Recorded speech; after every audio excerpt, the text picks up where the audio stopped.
Forged from Iron is proud to support Iron Supporting Food Banks. They are a group of West Ham United fans and friends inspired by the work of other football fan food banks around the country.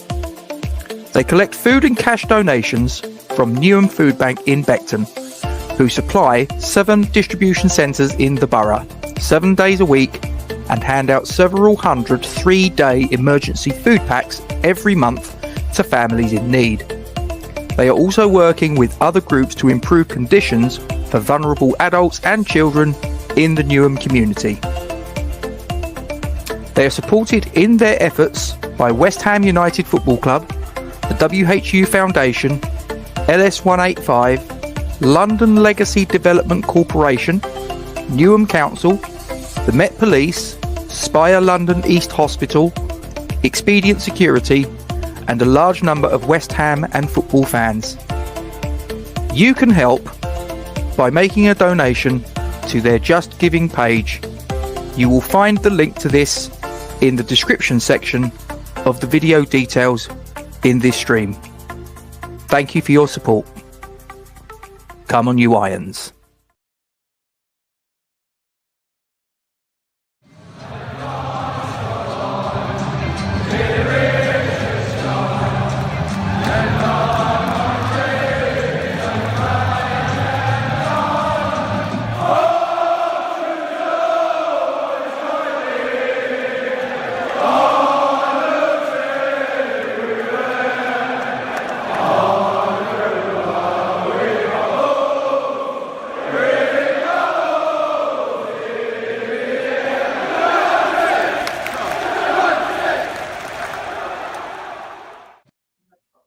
Oh, hang on. Oh, he's nosed it. It was going so well. I thought he's absolutely nosed it. As I say, we can edit this out. They'll never know. Shocking. I'm going to blame it on the fact that I'm on a pint of Guinness. You know, it's the Irish in me. It's St. Patrick's Day's on its way, and yeah. So say it bloody ain't. Yeah, behave yourself. No. I'm getting in practice. Is it just an excuse? Yeah. Pretty much. After my weekend, mate, I really shouldn't be having any more to drink.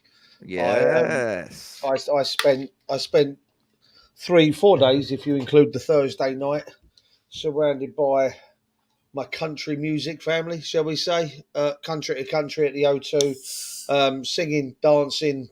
I can't feel my feet. I'm just opening a can. Hang on. There we go. What are you drinking? It was fantastic. I'm now going through the massive come down of what was a fantastic weekend to actually be over. But, I mean, listen, I know everyone, and I know country music isn't for everyone. I absolutely love it. I've done for about, got to be pushing 20 years now. I've gone to the last 2 of these for 3 days. I've actually gone to 3, and it was...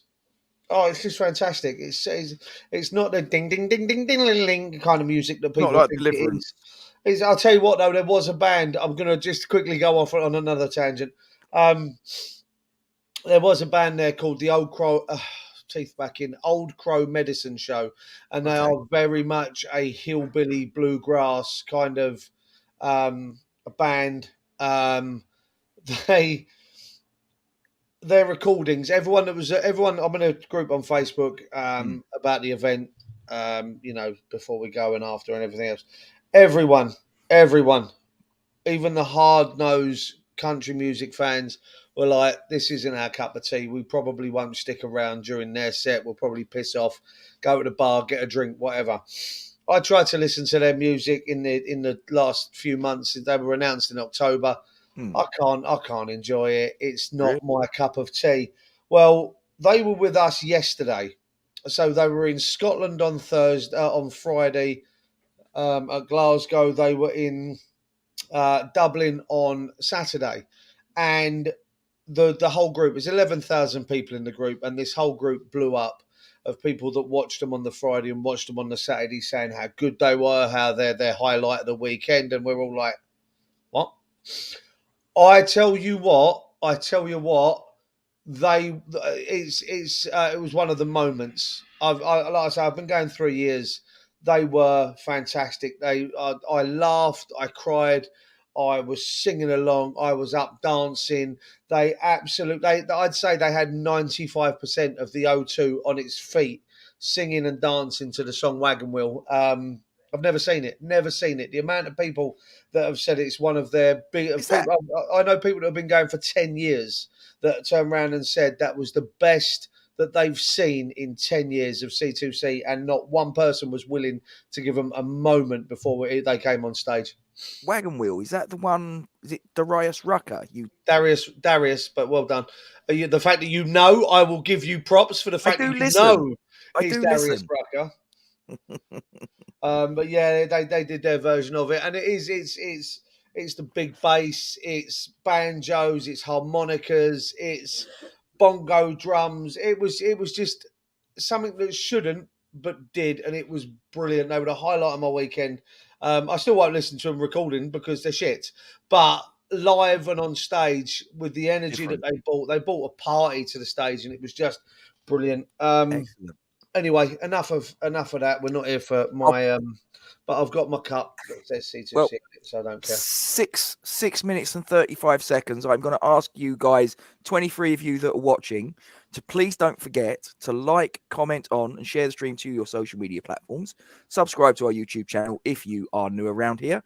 And don't forget to hit that bell notification for alerts on new content. As always, ladies and gentlemen, we thank you very much indeed for your support. The reason you are here is because we're going to discuss the aftermath of Matchday 26 of 38 in the Premier League, where West Ham United and Aston Villa at London Stadium fought out a hard-fought 1-1 draw. We went 1-0 down after 17 minutes with Ollie Watkins putting the visitors into the lead.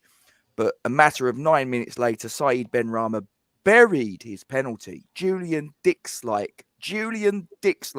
I'm sure you've seen it, and I'm sure you approved on the way that he absolutely put his foot through it.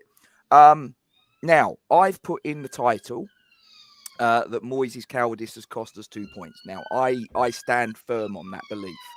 And here's the thing for me, Duke. We've done it a couple of times this season where there's been an extra 2 points up for grabs. We've been in the game. It's been locked in a draw. And I'm going to use the two previous examples that I can think of straight off the top of my head that have been fairly recently. Newcastle away, Chelsea at home. And I'm just like, his reluctance to risk it for a biscuit, his reluctance to put the foot on the gas. I mean, they brought off their star player, the guy that scored their goal, Ollie Watkins. They brought him off and brought on a defender. Now, that should have surely been the catalyst for him to go, do you know what? The last 10 minutes, I'm going to put on a couple of more offensive players. I mean, I thought Thomas Souček was a waste of space. I'm sorry, but I did. Put on Lanzini, put on Scamacca. I mean, we'll come on to him down the track, obviously, what happened with him. And I mean, obviously, with Lucas Paquetá as well. He just won't do it. What is wrong with him? I mean, that's in those 3 games that I've mentioned there, Duke, that's 6 points that we've waved goodbye to.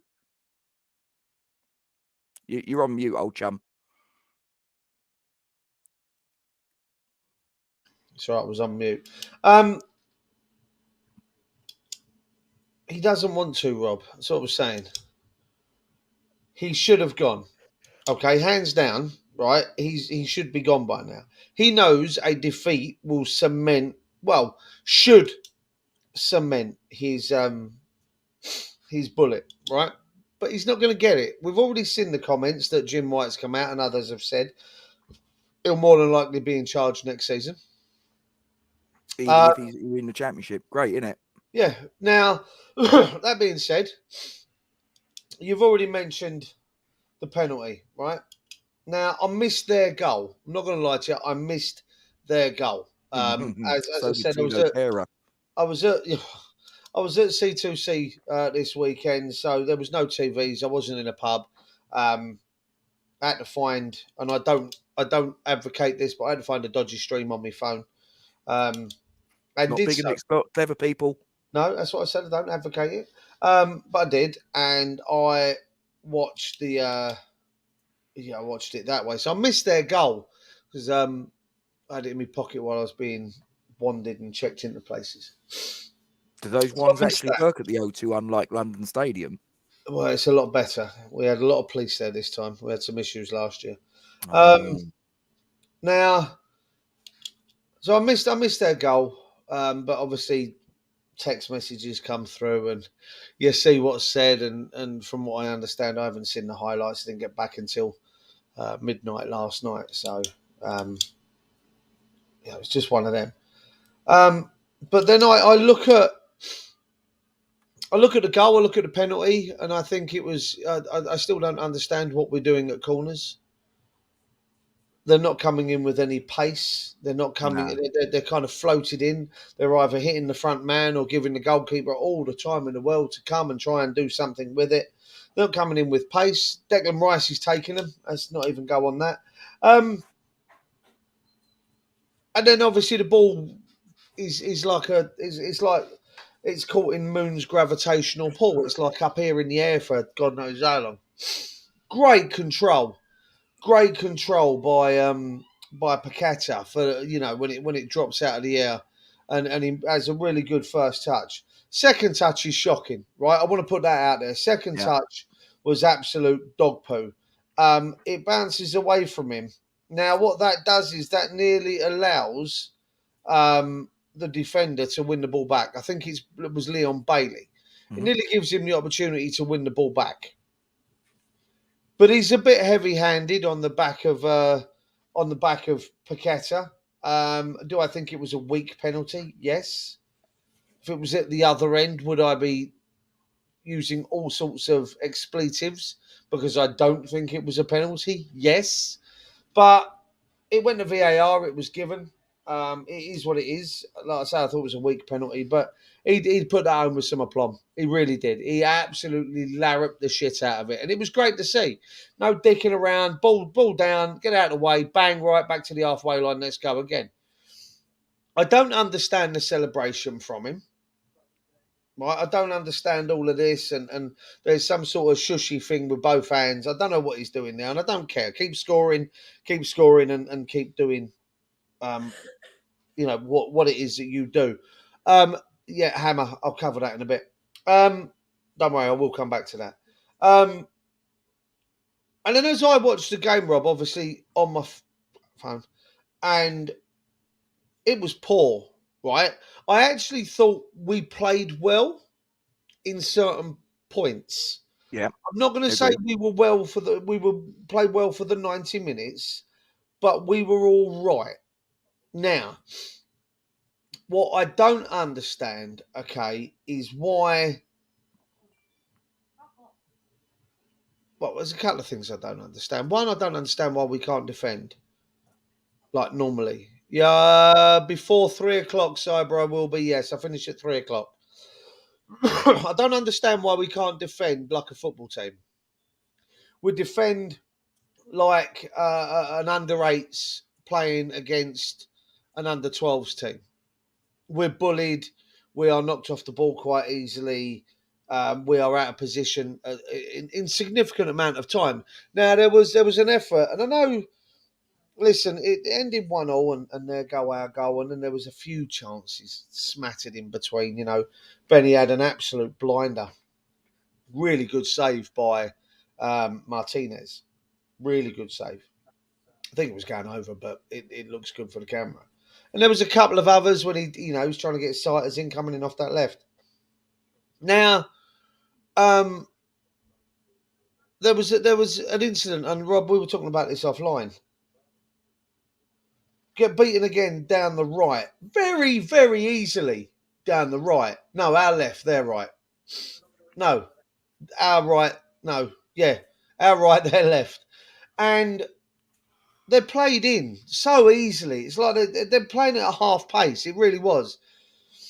And it comes to, I can't remember who it was, down their left, and it's pulled across the box and Probably Moreno, I'm guessing. inside the 6-yard box, and Watkins puts it into the chest of Areola. Now, at first watch, I'd like to say, what an amazing save. Right? Amazing save. Point blank, he's there, it's in his chest, he gathers it at the second attempt. Now, it was Moreno and Ramsey that interchanged for that one. Right. Now, watch it again. Go back and watch it again. They interchange down the left, and they pull the ball into the box, and Watkins shoots.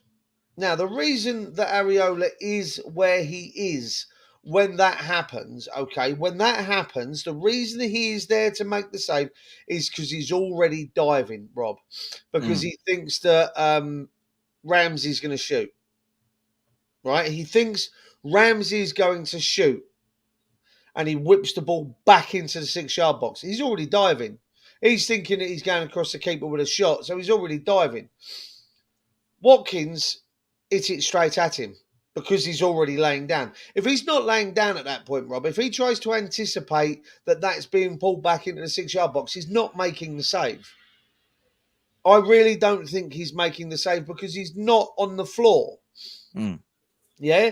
So it's lucky that we're not 2-1 down at that point. It's luck that he decided to to preempt where that ball was going, right? He thinks he's going across the keeper, so he preempts Anticipation. that. No, he's lucky. Right, end of story. I don't care. All right. And we're 2-1 down at that point, right? Yeah. Second half. Was it second half? Was that first half? I can't remember. Because that save was quite close to half time. That was. Yeah. So we're 2-1 down, and I personally think that it's game over for us if we do lose that game. Okay, I don't listen. I'm not willing to fly to raise the white flag of relegation until it's mathematically impossible for us to stay up. Okay, until that point, I refuse to raise the flag. But it ain't easy now. 16 points. 16 points from 12 games. I think that's 6 wins and a draw. Is that right? Well, I mean, the only thing that gives me a little bit of, and this was before the game kicked off, it has to be said. So things have changed since. But I had a look at the form table, the last 6 games in Premier League football. And we are better, not hugely, but we have better recent form before yesterday's game, of course, than the likes of Bournemouth, Southampton, Leeds, Crystal Palace. I mean, Jesus Christ, their form has just absolutely just bottomed out. Well, they've been dragged into it now, aren't they? I think massively. They're 12th, aren't they? That's the only thing that gives me a little bit of comfort is that there are an awful lot of teams that were involved in this shootout for those 3 places to go down. That's the only thing that I look at and go, yeah, okay. Well, it's 5 points to separate those teams. It's 10. 9 teams. 9 teams that are currently exposed because there's 5 points that separate us. Yeah. Mate, I look at that and I go, okay, let's Palace, perennial whatever they are, Wolves, perennial whatever they are, Forest, lucky to just still be in the league, Everton, shit for the last couple of seasons, Leicester, stupid investment has cost them to be where they are now because I think it was financial fair play which resulted in them having to flog what they flogged. Us, we thought we'd turned a corner. Bournemouth, shit show. Leeds, again, falling apart after a couple of decent seasons. To Southampton, like us, a couple of good seasons, but with no disrespect, back where they should be. Yeah. Now, that being said, okay, out of what's there, if you go by what's what, shall we say, Bournemouth, Southampton, Forest would be my 3 pick to go down. And that's just because of the type of club. If you get what I mean. I don't mean... But then I look at it and also go, well, Everton have had a shit couple of years. They could probably join Bournemouth and Southampton in there. I'm going to have a look over the next couple of days and do a little figure out. put a video out of what I think our predicted points and et cetera, will be over the next couple of days. I think we can stay up. Oh, Now, yeah. that being said, it's not going to be easy. We've got some difficult games. And if Moyes insists on playing how he's playing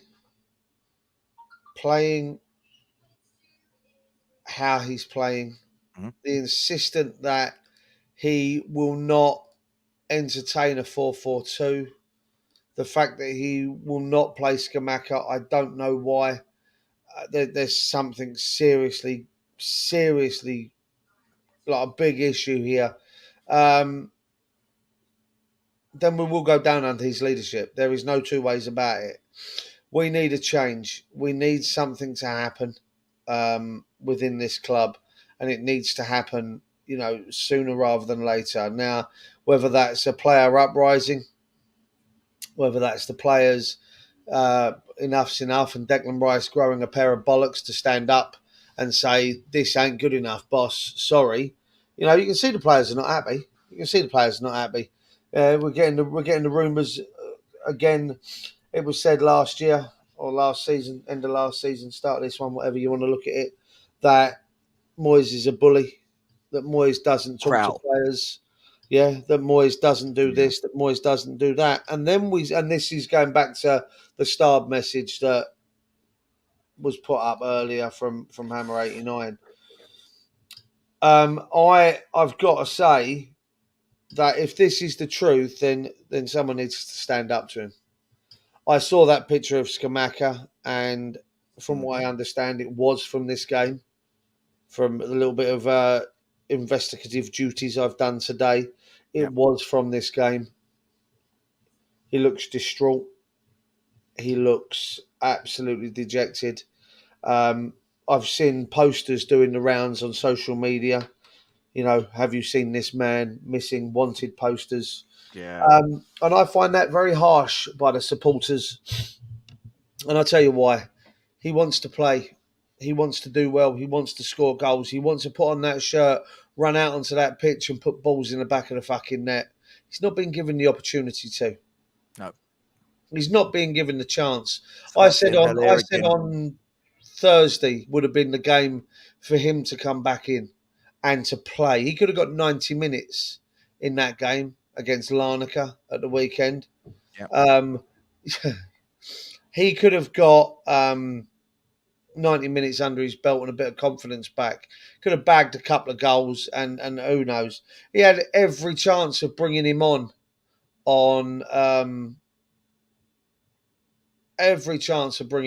against Villa and didn't use him. Oh, I felt Maxwell offered us more.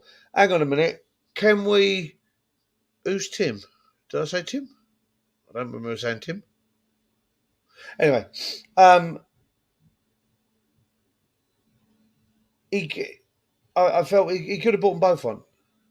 He could have played him. He could have brought him on. He could have, I felt Cornet was going to offer us more. So what you decided to do? What time did Cornet come on, Rob? Can you just let me know? You're on mute, sir. Sorry, I didn't. I turned it off because I was coughing. I didn't. That's all right. No problem. I believe it was the 86th minute. His substitution. He brought off Danny Ings for Maxwell Cornet. So for who did have a bit of an impact. Yeah, no, but for the last 4 minutes, okay. For the last 4 minutes, tell me we're 1-1. We're 1-1. Yep. We need 3 points. Massively. I'll tell you what we're going to do. We're going to take off our striker. We're going to end the game with no strikers. And we're going to put on a guy that's played about 10, 15 minutes in the last 6 months. Tell me where's the point in that? Tell me. I can't. Tell me what is going on. Like, honestly, I don't understand what he thinks we're going to benefit from not having a striker on the pitch. I don't get it. No idea. And for me, I think that betrays David Moyes' mentality right there. like I say, they bring off their star striker, their key man, the goal scorer on the day, replace him with a defender. That's them saying we're quite happy with that, and we need all 3 points. We, by hook or by crook, we need all 3 points. I would be willing to risk. This is just me. I would be willing to risk defeat in order to obtain those extra 2 points. I really would.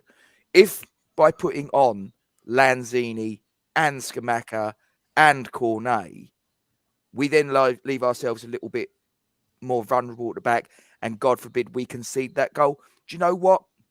So be it. Be it. Because quite frankly, 1 point, as far as I'm concerned, wasn't enough anyway. No, it won't. So what difference does it make? But I'd much rather risk it. It's a risk and reward thing. Those extra 2 points would have fired us up to 14th. Now, we've now got 2 weeks of no Premier League football. Now, the psychological impact that those extra 2 points would have had and jumping us up to 14th would have been monumental. Absolutely monumental. And what did he do? Rabbit in headlights, ladies and gentlemen. Sack him. They won't. Right. Can you give me some context? I'll try. What's the Mourinho picture? Right, now. I've seen it. I don't understand the context behind it. Right. Long story short, from how I've sort of interpreted it, he did this gesture when he was the manager of Inter Milan. So you're going back to like 2009, 2010, right? Yep. And it was something to do with he'd been given some sort of censure from the Italian footballing authorities, and he essentially thought that he was being handcuffed. So he did that as a handcuff gesture. And apparently history has kind of repeated himself. Now he's the Roma manager, and he's done it again. The only thing I think, I'm like, mate, he's a real provocative fucker, because it's like he knows the rumour that's been doing. Of course he does. Of course he does. So he's done that and put it on his Instagram. You know perfectly well what you're doing, my friend. Bastard. I must admit, I saw it at C2C and went, yeah. Without knowing. So, yeah. That's how I interpret it. I mean, as I say, there might be certain things, but that's how I've understood it, sort of thing. That it's essentially him saying he's handcuffed by the Italian footballing authorities. Now, I said it on the pre-match. I actually covered this. Me, if I wanted to do a handcuff gesture, Duke, I'd do that. Yeah, that or that. Yeah, right. That I'm like, well, that could mean West Ham. That could mean I like the X Factor. It could mean any number of things. It could also mean Wakanda forever. Let's not mess around. Yeah. But as I say, he knows the rumours that's been doing the rounds about him being linked with West Ham. He puts that on his Instagram. He knows he's going to cause a big old shitstorm this side of the water. Well, you want to know what? Likes, clicks, shares. It's going to get all of them, mate. So it is what it is, right? Listen, at the end of the day, right, we got Larnaca. We got Larnaca at the weekend on Thursday, sorry. I believe it is Thursday, isn't it? What, the Larnaca game? Yeah. 30,000 will be there, they reckon. Oh, it's going to be empty. I'm seriously debating taking the kids and the missus over there. I really am, just because I want to get a game under my belt. I'm dejected, Rob. I'm dejected. That's right. He's doing his impression of Moyes, I reckon. Right, okay. I'm reading that and I'm thinking. Yeah, but no, Al, if you go there and then you got that one. Yeah. I'm sitting here and I'm trying to process it, and I'm like, man, listen, it might be the kiddies. Who knows? No, I mean, listen. At the end of the day, it doesn't matter what we do in the Europa Conference League. The Premier League, we got to stay up. And I'll be honest with you, right? And this is the way I'm looking at it right now. And this is this simple, okay? Yeah. Simple. And I just want everyone else to look at it like I'm looking at it, for one game at a time. That's all we can do right now. but I want everyone to look at it the same way I do. Otherwise, you're going to go fucking mad. Right? You're going to go I stir think I'm already crazy. there, mate. No, but you're going to lose your mind with the worry and everything else. What you've got to do, right? You've just got to do it and look at it in the way I am. Okay? With the league as it is, okay, with those 9 teams, there's 2 teams on 27 points. On 27 games, sorry. And 2 teams on 27 points. It's two teams on 27 games. One is Palace and one is Everton, right? Yep. Even if we only get a point out of our next game, puts us on 25, puts us a point closer, puts us level on points with Everton, but above them on goal difference, and it puts us up. It puts us then 2 points behind Palace, right? Can I just interject just real quick? I should have done this at the beginning, and it's literally just popped in my head. And I appreciate most of you watching probably know this, but I should mention this just in case there's any of you watching on Twitter, on Facebook. We've got a man of the match poll that's running on the YouTube channel. So if you're not on the YouTube channel, pop across there. You've got 4 choices: Ben Rama, Bowen, Paquetá, Zuma.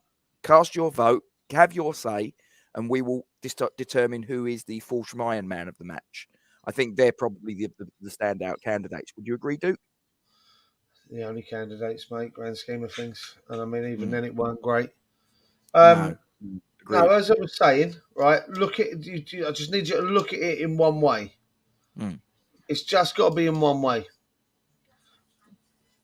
Of the 9 teams, we just have to get a better result than 3 of them every week.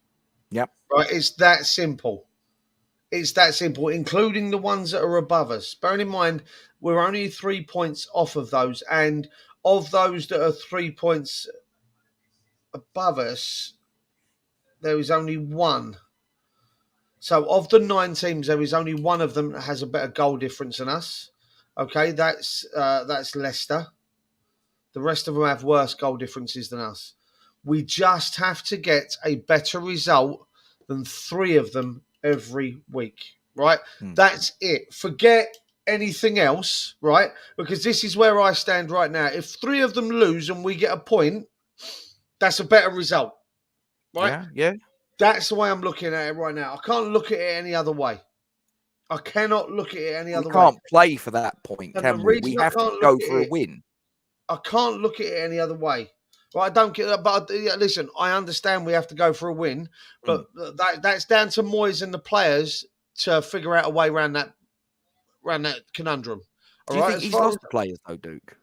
Yeah, but that's up to them to figure a way around it. We can't figure a way around it, Rob. We can't rock up to the London Stadium in 2 weeks on Saturday and go, pull your fucking fingers out, you bunch of muppets. Get on that for this is how you fucking. We can't do that. We physically cannot. No, right? no. So but I'm just asking from do. the outside looking in. From the outside looking in, listen, we know this. I mean, Scamacca, Paquetá. I mean, listen. Antonio, I don't blame Paquetá for what he did. Okay, I don't blame him. You want to stay on. He wants to play for the club and he wants to try and influence the game, Rob. He wants to win us games, right? And he's trying, and then Moyes goes and pulls him off, and not in a good way. So, no, but that's where I'm at, right? The way I'm looking at it as a fan right now is we have to just get a better result than 3 of the 9 teams around us. Bearing in mind that we have the goal difference, okay? So, let's look at it, right? We pick up a point.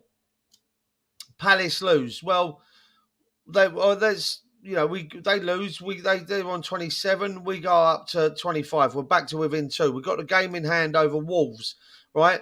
They lose their game. We pick up a point in both games. We're on 26. They're on 27, right? All of a sudden, there's a bit that we've closed some of that gap. That daylight is not as daylight for Wolves as they'd like it to be.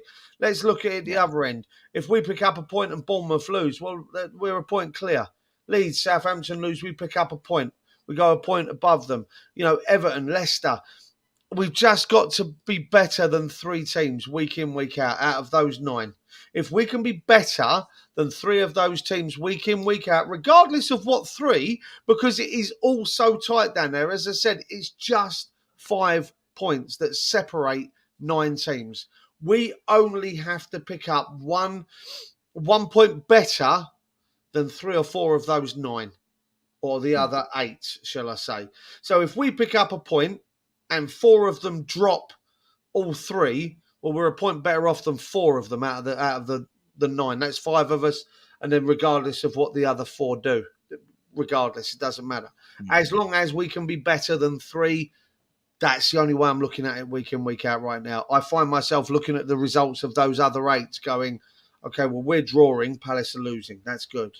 We're drawing, Leicester have lost to Chelsea. That's good. That's the way I'm looking at it. Because I tell you what, if I try to look at it any other way, I'm going to go mad. I'm gonna go crazy. I can't look at it any other way because I tell you what, I'll start to hate the football club. Oh, you don't. And I really, I tell you what, I hate the owners. I hate the manager right now, and it hurts. Yeah, it hurts to feel this way about my football club right now. It breaks my heart to see us where we are, despite the fact that I've spent many, many years seeing us where we are. Many, many years of watching us down there, of seeing us playing shit. Yeah. But at least we tried. At least the players rocked up week in, week out, Rob. You know, we didn't have the greatest players. Fuck me. I remember losing 1-0 at Southampton on a Wednesday night and seeing Letizia score against us. And the best we had was fucking Ian Dowie. Oh, my word. Yeah, I've seen those games, Rob. Yeah. So as far as I'm concerned, yeah, but there are 3 worse teams. But if the others, yeah, that's fine. As long as we pick up a point more than there's 9 teams in it. As long as there are 3 others that just perform worse than us on a weekly basis, any of those 9, it could be a different 3 every fucking week, and we close a gap here and now. That's all that matters. It just has to be 3. How confident are you right now? Right now. What was our percentage of possession at the weekend? About 40% thereabouts. There you go. That's where I'm at. Really? Yeah. Ouch. I'm 40% confident we'll stay up. That's not good. That's not good at all. And that's the problem. That's the problem. Do you think? Go on. Obviously, we've got 2 weeks now for our next Premier League fixture. Do you think that there's any value whatsoever? And I've heard a lot of managers saying about this, and I think Sam Allardyce was on record. Do you think it would be any benefit in David Moyes saying, right, once the Larnaca game's out the way, we're going to have, say, a week or whatever, warm weather training in Dubai, just for argument's sake? No, because it doesn't matter where he goes, Rob. It's the same bollocks that he's coaching. It doesn't matter where we go. It really doesn't. It makes no difference whatsoever where he takes the players if he's still going to be training crap. What I'd do is I'd turn around and go, right, no one's going away on international duty. No one. Absolutely fucking no one. It's a friendly. You're not going. Right? You've got a hamstring injury. Fergie did it all the time with gigs, didn't fuck he? it, pull them out. Right? You're staying here. And what I want to do is I want to have an open forum. If Moyes has got the bollocks, I want an open forum. And that's it. Come in and talk to me. Tell me. Right? That's what I'd like to see. I want the players to be able to turn around and go, and it's shit. The football's boring. The training's crap. Do you not think he's already been told that, though? Well, I think he's already been told that. And he's just literally like, fingers in the ear rolls. La, la, la, la, la. One of those. then the owners have to get involved, and they won't. So we're fucked then, either way. I'd be very interested to know, because I know that Daniel Kretinsky is not the majority shareholder or the major shareholder. It's obviously still Sullivan. But he's got a fair chunk of investment in this club. He can't be happy. And I know that he's not obligated. If we got relegated to the Championship, obviously they've agreed the price at what they're going to sell and he's going to buy at. I get that. He's not obligated to buy. There's no obligation. So if we go down, he can quite easily turn around and go, bollocks. I'll keep your powder dry. Thanks very much. Hang on a minute. How much of this is true? Who knows? How much of that is true? It shocked me. That wouldn't surprise me, but can someone, corroborate that for me, please? Yeah, I just think though that, I mean, Kretinsky, I mean, what did he pump into the club? 150 million, 180 million, something stupid, wasn't it? Something like that. And he must be sitting there thinking, even if he's got no intention of exercising that option to buy those shares and become the majority shareholder outright, he must be sitting there thinking, well, that's my fucking investments disappearing off down the Kermit. What the fuck's going on? Well, I mean, but he can't do anything. He's, like I say, he's not the majority shareholder. That's Sullivan's decision to make. But he seems as paralysed with fear as David Moyes is. Listen, I think the be-all and end-all right now for me is that he doesn't want to accept responsibility for the way we're playing. He doesn't want to acknowledge the problems within the playing staff. He doesn't want to. He doesn't want to attack the issue head on. I.e., he doesn't want the criticism from the players. Well, if that's the case, then what's the point? What's the point in continuing on as manager if, as most of us suspect, he's lost the dressing room? As most of us suspect, the players don't want to play for him. They're willing to turn up and play for the shirt and for the club because most of them actually understand where we're coming from as fans, that they want to play for us. And I wouldn't be surprised if... Do you know what? Just to interrupt, this here, I've not seen this particular news article. I've got to say, Moyes. I wouldn't be surprised by this. It rings true, doesn't it? You look at that and you go, well, yeah, that's Moyes, isn't it? Don't run, don't play. But also I can corroborate the fact that there are training sessions that Moyes does without a football.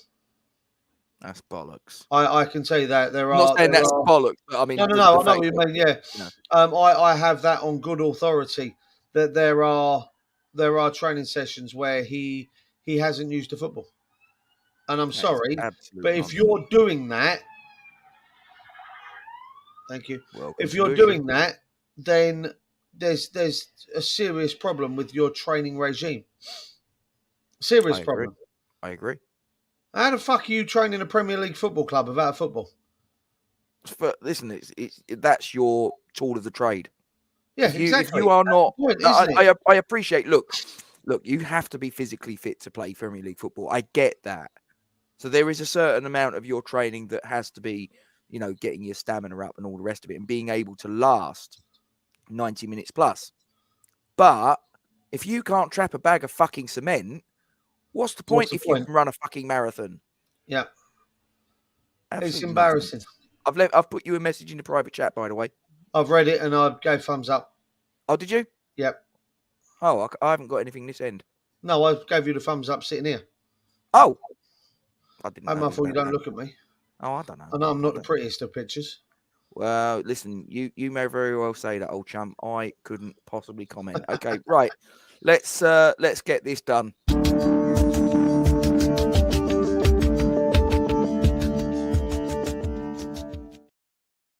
Right. That's the first one that you're going to run the rule over, old matey. Talk to me about Alphonse Areola in the goal. Lucky with a save, in my opinion. It's the big one, but I don't think there was no other time that I really can remember him having to do anything. And you guys in the live chat as well, get involved.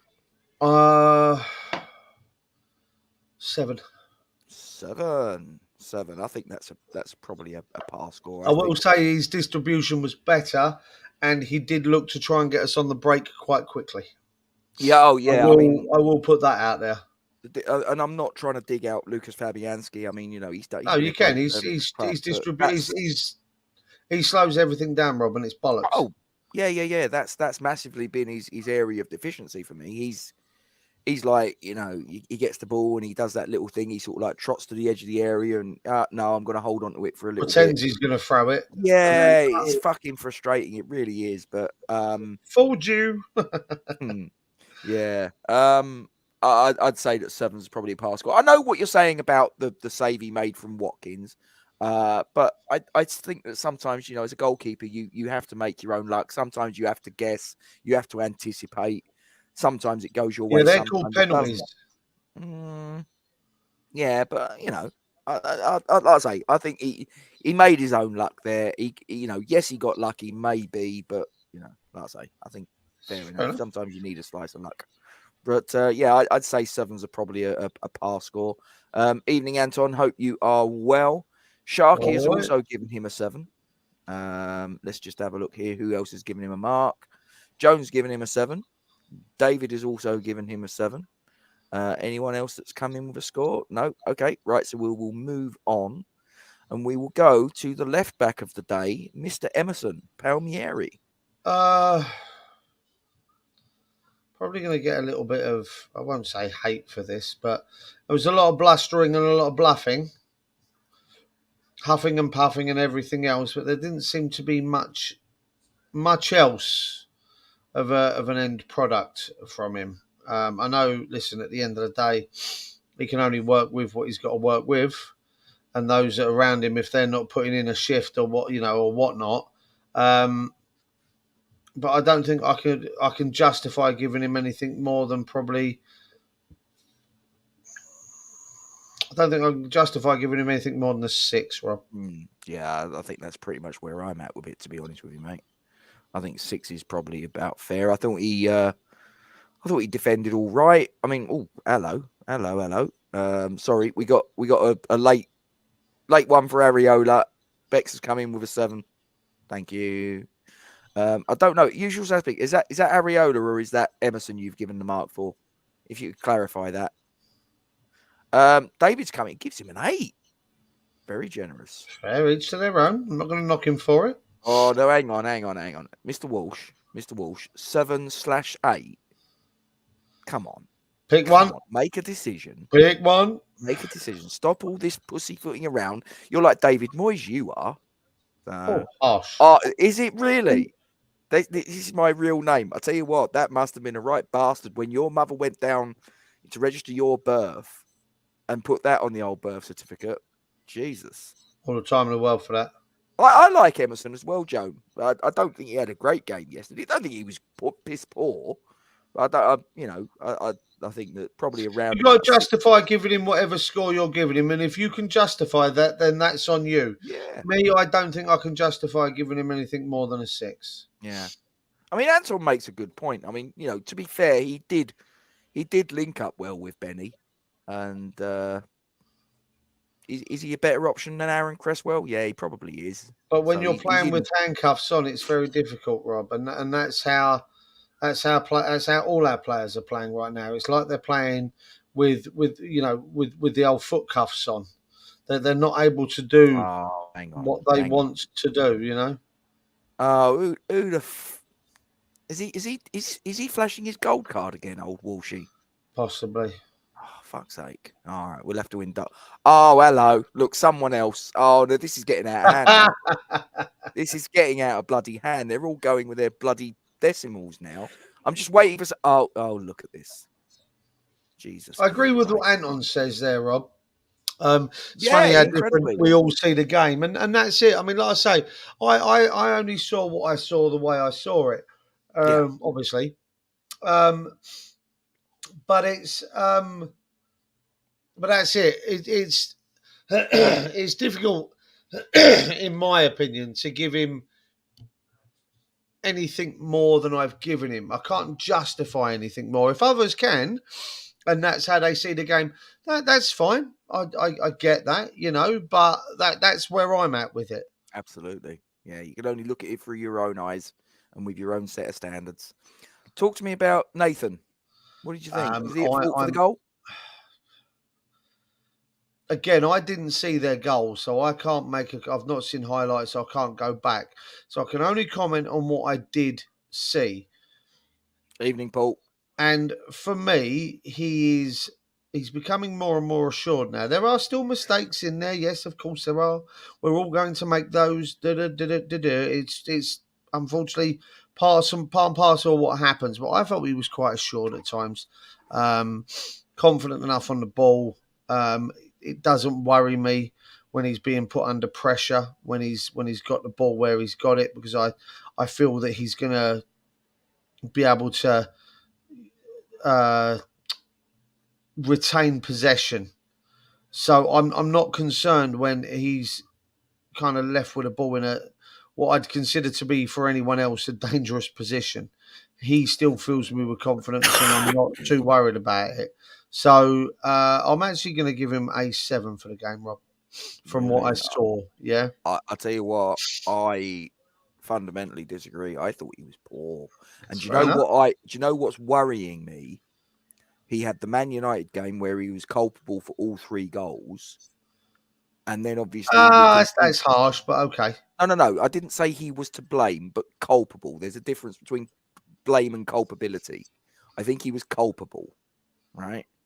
Obviously, we then yeah. But I'm being a little bit. I'm trying to sort of, like I say, I'm not going to use the word blame, but culpability, right? So I think he was culpable for all 3 goals against Manchester United. He's then part of a defence that a few days later concedes 4. And I'm not blaming it all on him. Don't get me wrong. And then obviously the performance yesterday, I'm beginning to worry that he's. Do you remember when? And do you remember when Tilo Kehrer walked through the door? Everybody turned around and said, "Oh, he's cracking player." I mean, he had a rick in him, and he's gone backwards. And we'll get onto him in a minute. And I'm just looking at Aguirre and I'm like, oh, is this a little bit of history repeating itself? I hope I'm wrong. But I didn't think he was all that yesterday. I agree with David's come in. He said he's a 5. Sharky says he's a 5. Jones sort of giving him a little bit more credit. Says he was 7. But it says not good at dealing with corners. Yeah. Walshy comes in, says he was 7. For me, the goal should have been cut out before it's crossed. Yeah, I think we're going to get onto that fairly presently in a minute. So I don't think many could have done better. I think he could have done a bit better with it. But there you go. That's just me. Anton's come in, and Aguirre had an up and down game for me. He's playing with different players every week.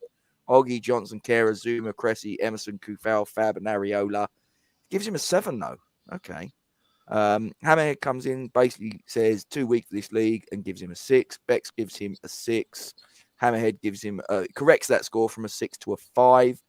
Usual Suspect gives him a 6. Hammerhead says he misses Balbuena. Mrs. Bal. Hang on a minute. Hello, Budgie. Where's Budgie? I didn't see Budgie. Oh, he's there. Oh, sorry, Budgie. There's so many comments that I've got here, mate. It's just like trying to sort it all out. It's crazy. But yeah, I'd say I'm a little bit concerned for Aguirre because I'm just looking at him. There's some very harsh comments in there. I'm not gonna jump off. I hope I'm wrong. There are some harsh scores and harsh comments there. I don't know who made the comment about it. Was Hammerhead. He's too weak for this league currently. Well, I feel that's very harsh. I'd like to see your thoughts on the tackle that he put in. Hello. I'd like to see the thoughts, your thoughts of the tackle that he put in against Callum Wilson or the other games that he's played in where he's been our best player on the pitch, bar Declan Rice. So I find comments like that is too weak for this league. I find them a bit... I think the last 3 games are worrying, though, Duke. No, I don't think they are. Huh? I don't think they are. No, not at all.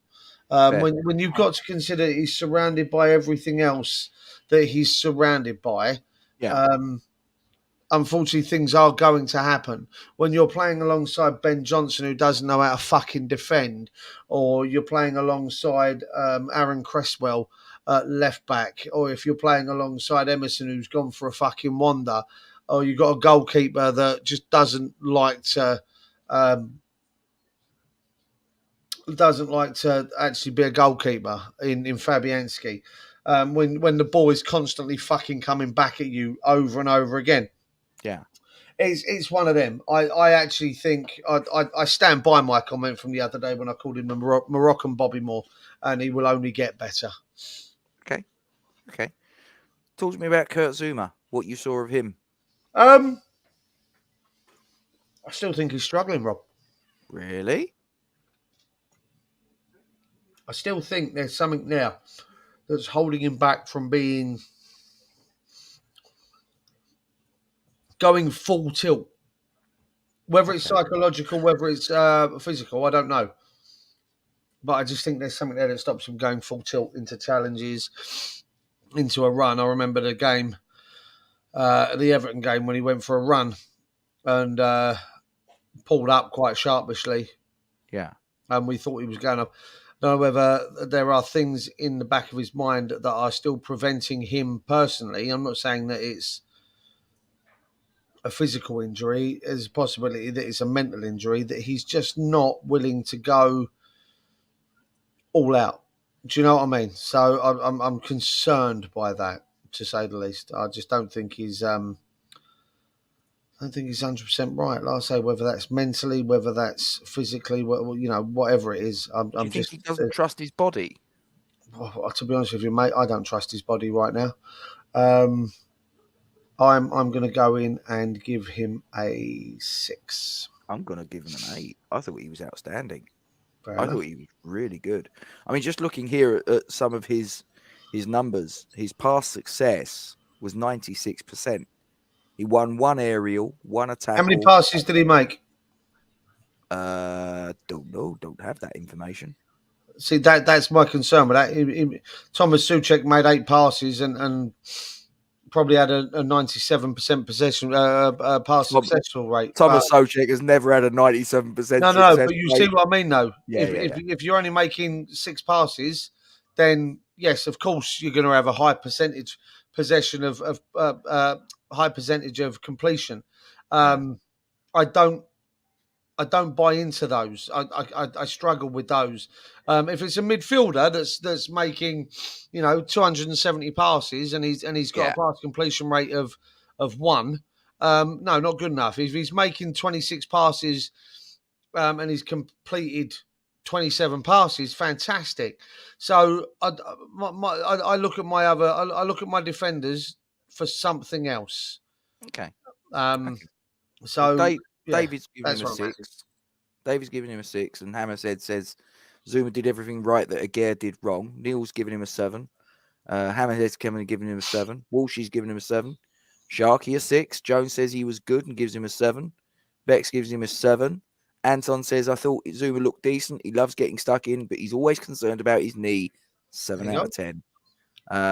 David does make the point Zouma can't run. Yeah, he tends to sort of limp, hobble, amble, sort of in that sort of realm. This might be an absolute fucking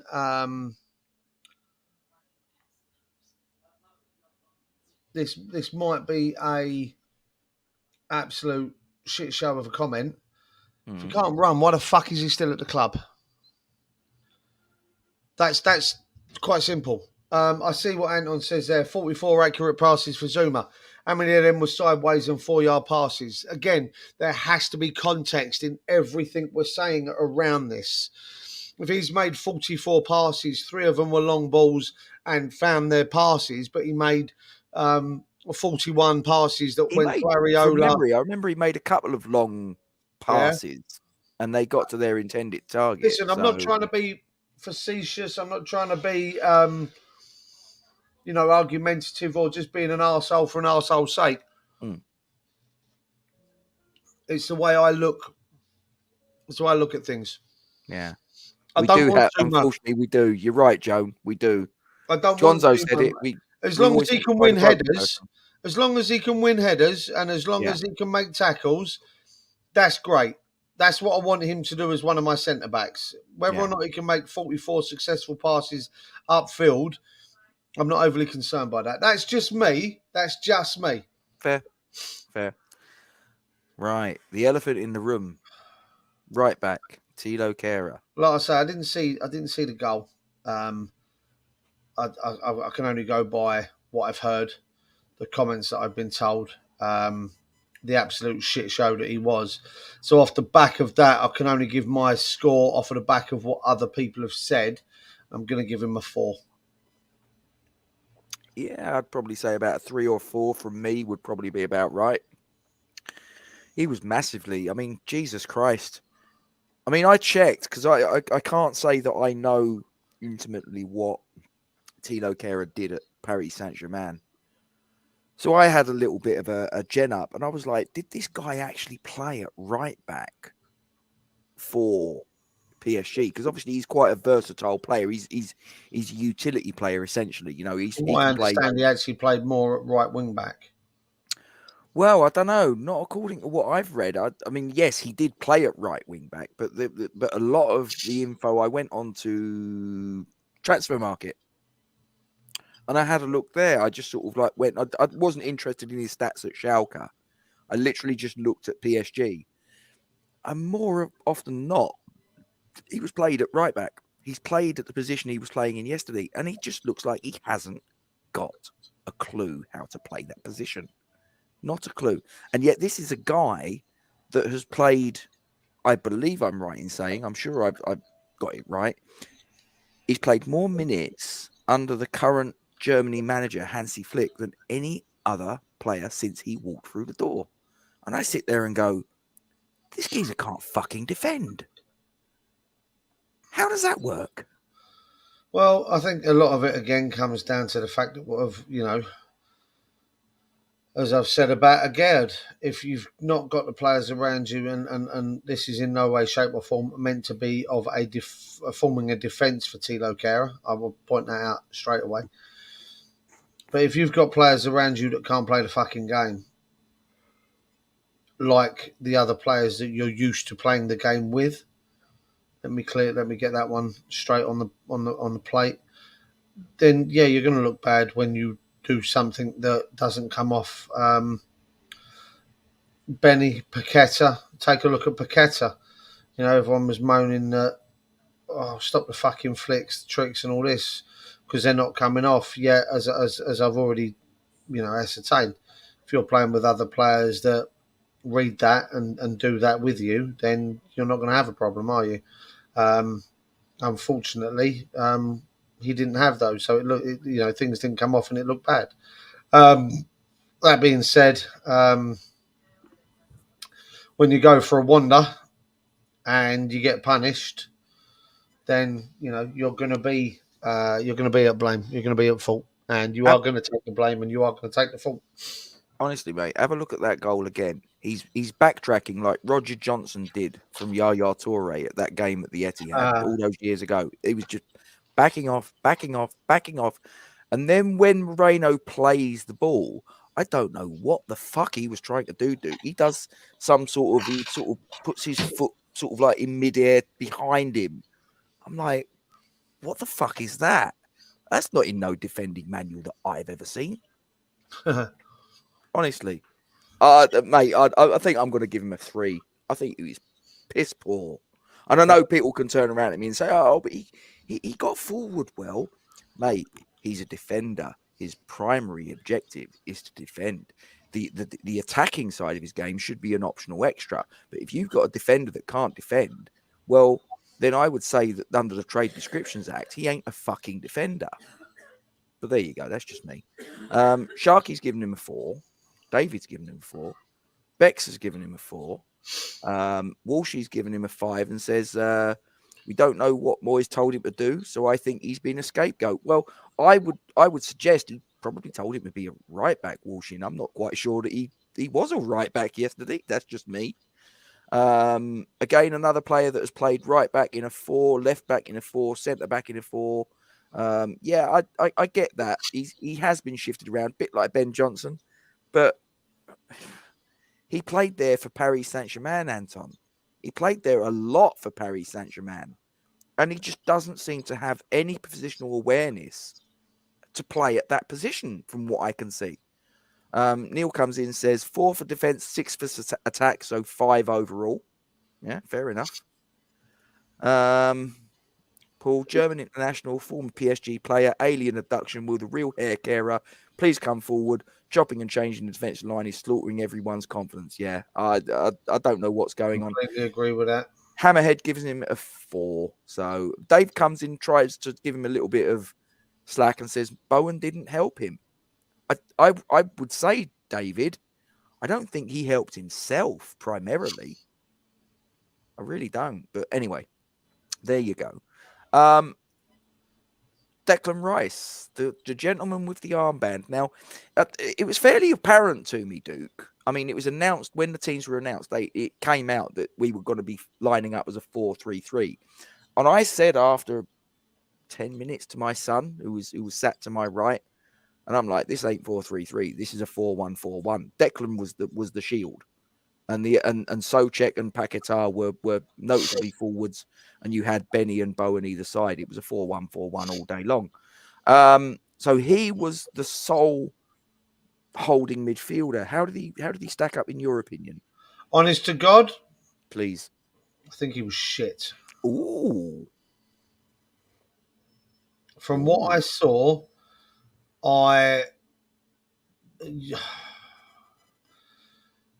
here we go. Wow. Take the armband off him. Oh, do you know what? I say, I don't think you're alone, Duke. Take the armband off him. In fact, I've heard some people say he should be dropped. He ain't acting like a captain. He ain't playing like Declan Rice should. I'd strip him with the captaincy. I'd take it off of him. He's not doing. He's nowhere near what we need him to be. Nowhere near how we need him to be. Yeah, that's where I'm at, Rob. Personally, that's for me. Perfect hammerhead, petulant child. There we go. Do you think though that, and this is me just playing devil's advocate? Well, don't. And I think, look, I think it's fairly safe to say he is off in the summer. We all know that. We're not stupid. We can see. Then take it off of him. No. But what I'm saying is, if you take the armband off of him, we've already got Skamaka that's got the ump. We've already got Paquetá that's got the ump. We've already got Antonio that's got the ump. We've already got probably Maxwell Cornet's got the ump in all likelihood. You then take the armband off of Declan Rice. Is he then going to down tools? Right, you ready for this? Go for it. Grow the fuck up. Yeah, but we're talking about the modern footballer, mate. No. Listen, I don't care what the fuck we're talking about. Grow the fuck up. Oh, I don't like it because he won't play me. Give him a reason not to. Right? I'm not. At the end of the day, right? If you okay, my favourite turn of phrase currently, Rob. Okay, when things aren't going your way, when you feel like you are getting nowhere, no matter how you feel when you wake up in the morning, no matter how you feel, no matter if you feel I can't do this, it's too hard. I don't want to, right? Get up, dress up, show up. Nothing is given to you for free. You have to go out and you have to fucking work for it, right? I spent the last year working my bollocks off, okay? The last year, 85 hours a week on average. I turned up every day when I didn't want to, when I felt I couldn't, right? When I was tired, miserable, irritable, whatever. I still turned up. I didn't down tools.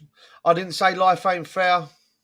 I didn't blame anyone else. You know what I did? I got on with it. Now, over the last 3 days, I've enjoyed the spoils. I've enjoyed the spoils of my hard work. I spent 3 days at C2C with the missus. I've booked Disneyland Paris for later this year. I've booked Morgan Wallen tickets. If you don't know him, YouTube his songs. I'm going to see Morgan Wallen in December. I'm going to Italy in June. I'm going camping in August, and I'm hopefully going to get tickets to go see Luke Combs at the O2 in October. You know how I could afford all of this? Hard Right? work. I worked for it. I got my head down. I did what I do best. What I do best. What I do best is run the best pub in Lewisham. Right? I do that. That's what I do best. Declan Rice is still, for me, the best midfielder in his position of his age in the world. Get up, dress up, show up. Go show everyone that you are the best defensive midfielder of your age in the world. Skamaka, get up, show up. Give David Moyes a reason not to pick you. You're Italy's number fucking 9 for a reason. Go show him. Paqueta, go show him that you're Brazil's number 10 for a reason. Stop acting like petulant children. Stop throwing your toys out of your pram when things don't go your way.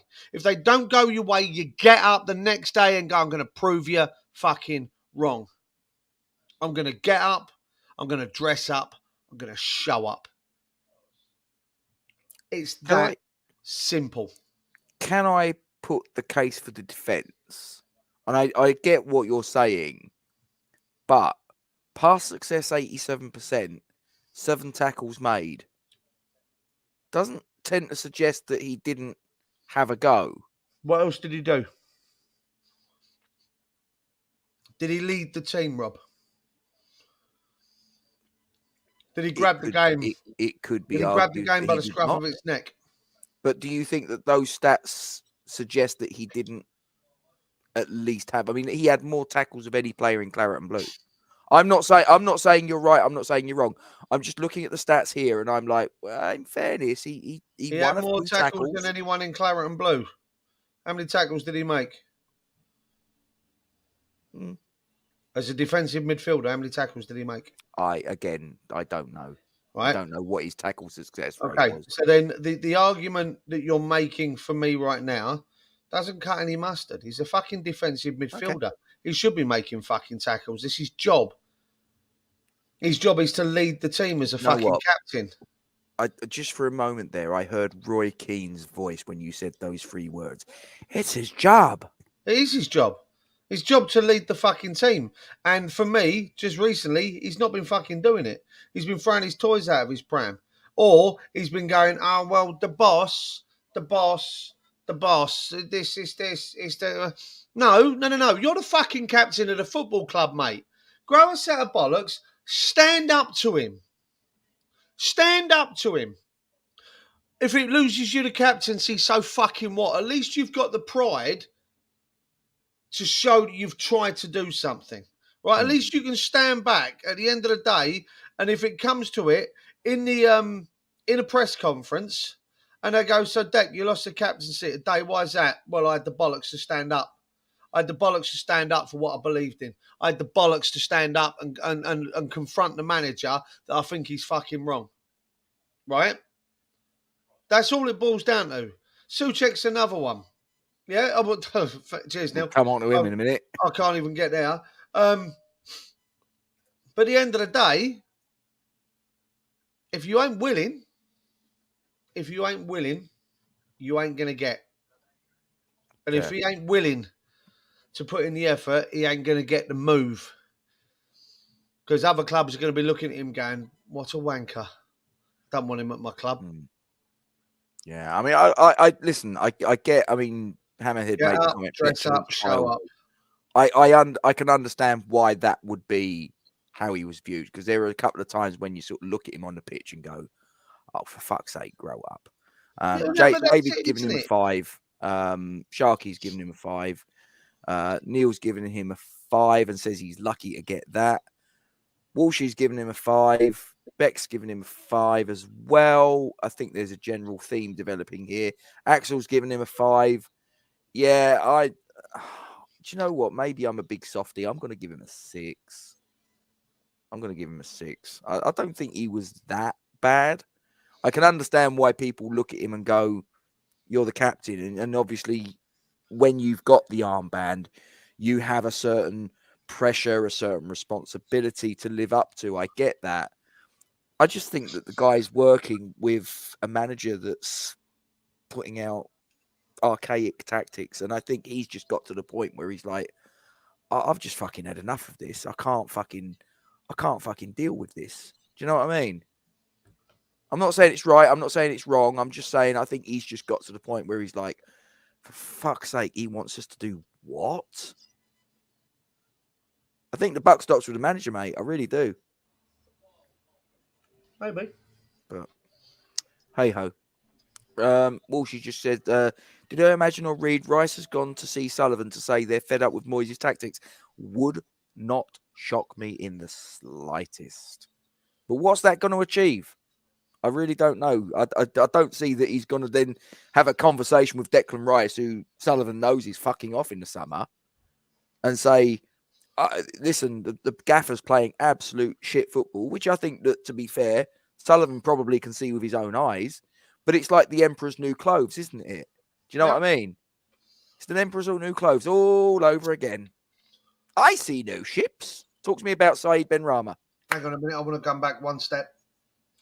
Moyes would drop him if he stood up. Can we afford that? Do you see anything that tells you otherwise, Glyn?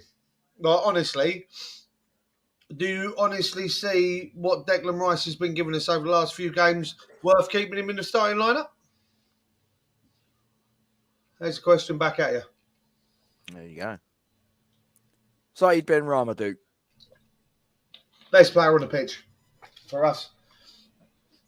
His endeavour, his work rate, his end product isn't where we need it, and that's not on him. He still tries to get himself in positions. He still tries to get himself to where he needs to be. He still tries to influence the play and the game. Unfortunately, it's just not there for him. I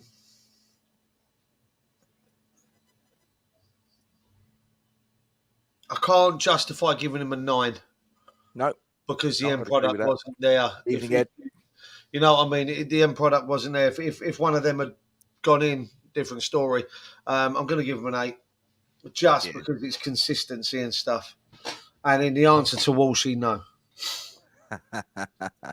Yeah, no, I think 8 is a fair score for me. I think that, listen, his quality in his final shot, in his final pass, in his final cross, sometimes I will hold my hands up and say, yeah, sometimes it could do with a little bit more quality on it.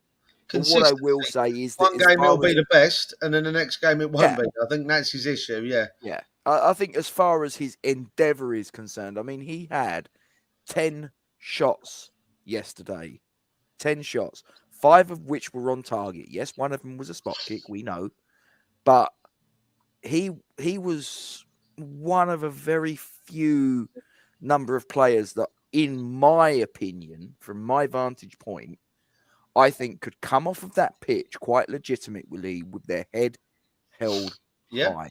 And there's not many that I think in claret and blue, regrettably, that could do that. Here's the thing for me. Here's the thing that really pissed me off yesterday, Duke. And I don't know whether you cottoned onto this, and people in the chat, you can sort of jump in with this.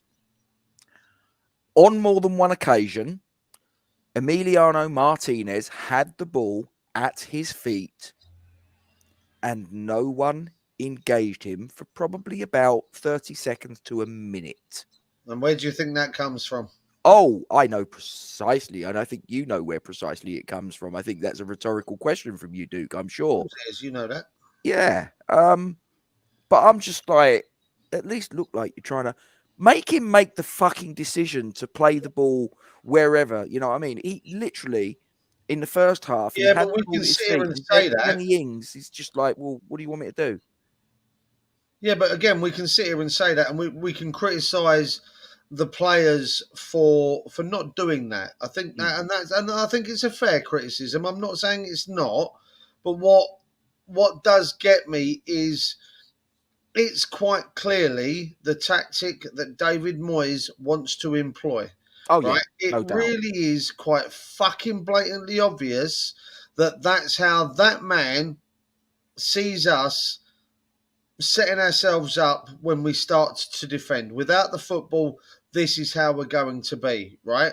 Now, again, you have to put the blame at the manager's door for that one. There can be no one else that can pick up the criticism for not pressing because you know we've all turned around and said many times before, if the players don't do what he wants, i.e., it's tantamount to yeah, sedition, if you want.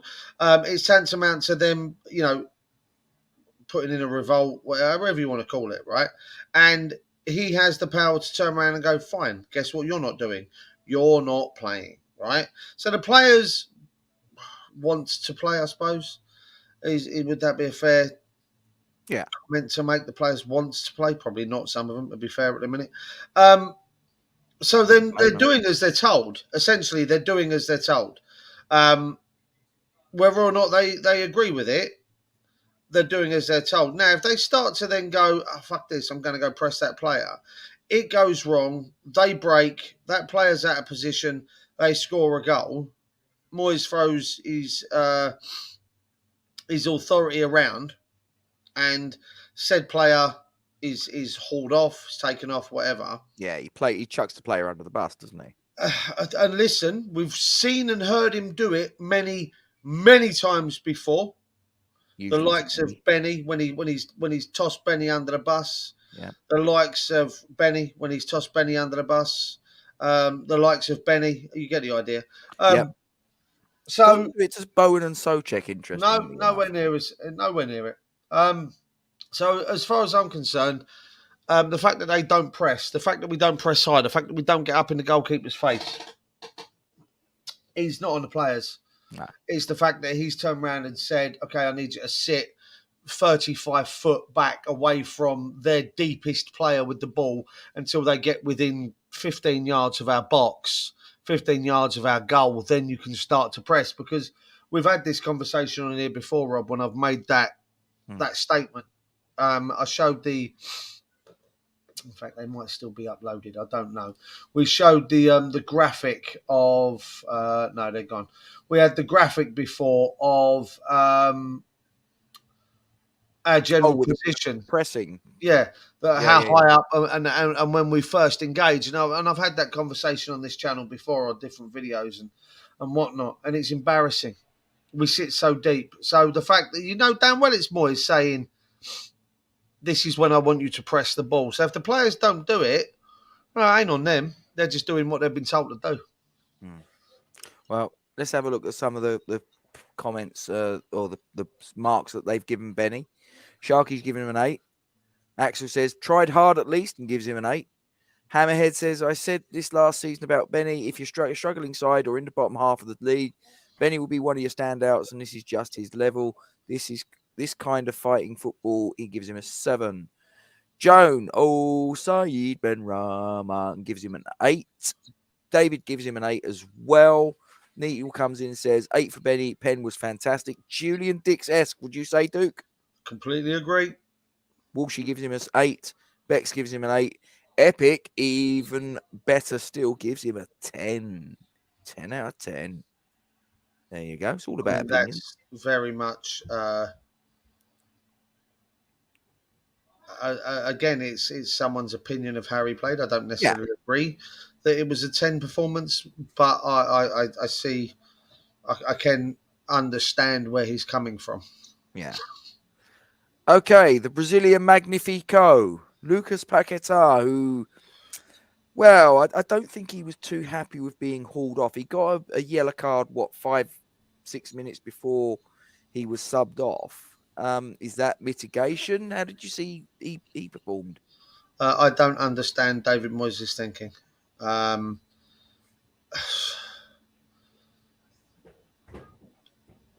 Paquetá is one of our more creative players, and I know I'm going to probably get strangled for these comments by friends of mine who can't stand him. Think he's an absolute waste of money, and there are probably going to be some in this chat on this stream that are probably going to agree with my friends, and they are fully entitled to have that opinion. What I will say is, I personally think that he is currently one of our most creative players. And when you pin him alongside the likes of, say, Benrahma, you are going to create chances out of nothing. As I've already said, we don't tend to press high. We sit incredibly deep. We invite teams onto us. And then when we have the chance of getting out, we kind of dither and dally. That being said, when these two players are on the pitch, i.e. Paquetá and Benrahma, there's always the possibility of something happening. When you take them off and they show the absolute disdain for a manager like he did, I certainly don't take it that he showed the fans absolute disrespect, not in the slightest. I don't see that at all. That's my opinion. I get other people will. What I saw there when he stomped off and he had the ump was a player that knows we're in trouble. Is a player that can see we're struggling and wants to make a difference. Wants to do what he can to rectify the situation, and he's angry at the manager for taking him off, and rightly so. He worked his arse off yesterday at certain points. Had some great link-up play once again with Benrahma. And yet, what do? You haul off a creative player, yet you leave the man I'm guessing we're going to talk about next on the pitch that offers us very, very, very little. I'm actually going to give Paquetá a 7. And that is A, because he didn't complete the game, B, the yellow card. Otherwise, he could have been on for an 8 or even a 9, to be honest with you. Fair. Right. So, Epic's giving him a 7. David's giving him a 7. Mr. Walsh is giving him an 8. And Hammerhead goes the other way and gives him a 6 and says, lost his head a bit, think he needed to be subbed. He was frustrated. At least he looked it to me. Sharky's giving him a 7. I'm guessing that's a 7 with a hyphen between Paquetá and the 7, not a -7. So I'm going to go with a 7 on that. What else we got? We got Paquetá was an 8 from Bex. Paul says he's quality, gives him an 8. Neil says worked his butt off trying to make things happen. Pity some of our players aren't on the same page as him, but it was a 7 solid. A solid 7 from Neil. Axel says he played well and gives him a 7. Right. Now, Duke, we're going to move on to the next player, which I think is someone you're going to want to get your teeth into. And it's this fella here. Now, I'm going to ask you to sort of ramble on for a little bit because I just need to deal with something for about the next minute or two. So you knock yourself out, mate. I'm pretty sure I can manage that, sir. Listen, for my opinion on this man, where do I start? He makes a good wall, and that's about all he does offer. There's not much else he offers. He struggles to pass over distances. He struggles to influence a game in any way, shape or form. I did mention the other week that when he can make a pass over 5 yards, it's great. When he's in the mood to break up play, it's great. Unfortunately, we're not seeing too much of that at the moment. Whether or not that's because of the way that we're playing. I don't know. It's difficult because he was one of the best. We're one of the best midfielders at the club in that first season he had. To go to the worst midfielder in the fucking world at the minute, I don't get it. I really don't get it. It's obviously a change in how we play and a change in formations and tactics, which I'll be fair to him and say you can't blame that on him. But I'm at a point now where we can't live in the past. We need to start going with the need that we have, and the need we have is goals and creativity, and he's not producing any of that, is he? You know, he's not producing any of the aforementioned desires that we've got. So, as far as I'm concerned, right now, we need to sit down. We need to work out. Not us. I mean, the club and the management team and the coaching team work out. Where's the benefit from him? And B, would we benefit from getting rid of him and playing a second striker and going just a 4-4-2, 4-2-2-2? Well, I don't care. I don't know. It's difficult. I mean, for me, yesterday, I'm going to give him a 4-3, 4-3. Ooh. 4-3, 4-3, 4-3. Is that the formation we played yesterday? Yeah, I don't know. I'm going to go 4 because he made 9 passes. Yeah, Neil made that point here. 9 passes in 90 minutes. He didn't really offer anything for me. I was like, why did he play 90 minutes? We need a goal. I don't understand what he offered. I mean, I didn't think he offered anything. Just looking here, normally he wins quite a lot of aerial duels, you'd say, yeah? He won 2. 2. Again, depends on how many. One tackle. Depends on how many contested, Rob. And again, I keep coming back to that. Depends on how many aerial duels he contested. It seems to me that if it's 4 and he wins 2, he wins 50% of his aerial duels. Yeah. If it's 3 and he wins 2, it's a good percentage. You know, was it 77%, something like that? It's hard because at the end of the day, we can see it. We can see the issue, but no one else can apparently. Wow, not the person that makes the call on who's playing. I mean, Jesus Christ! I like to say, I was just like, what is he offering? What is he offering? Not an awful lot. Yeah, I've got that, Duke. Yep, no worries. Right. Yeah, I mean, I was up in the gods as I always am at London Stadium with 2 of my 3 children. One of my kids couldn't make it, so fine, no problem. And 90 minutes he played, and I'm just like, what did he do? Like I say, I'm looking, and normally you could at least rely upon him to, you know, if he's not having a good game offensively, usually he will at least contribute with defensive attributes. I mean, Gonzo turned around and said on multiple occasions on Hammers Chat that he's basically a supplementary defender, and he's right. He's absolutely correct. But yesterday, like I say, just looking at his numbers here, 69% pass success. Now, we know that his passing game isn't his strongest attribute. Okay, fine. So probably 69% is probably decent for a guy of his level. For any other midfielder, it's probably piss poor, if we're being honest. But for Thomas Souček, 69% is probably a good number as far as your pass success is concerned. So what else did he offer? Okay, well, normally he wins quite a lot of aerial duels. He won 2. Oh, okay. Well, look, he didn't win too many aerial duels. Well, he normally puts in a good few tackles. He won 1. Oh, okay. What did he do? Well, he spent 90 minutes just ambling around, really. Didn't really do an awful lot. So how the fuck did he get 90 minutes? I'd really love to know, because it's just getting a little bit silly now. I mean, just looking here, right? So we made 2 substitutions, 2, right, in the whole of the match yesterday.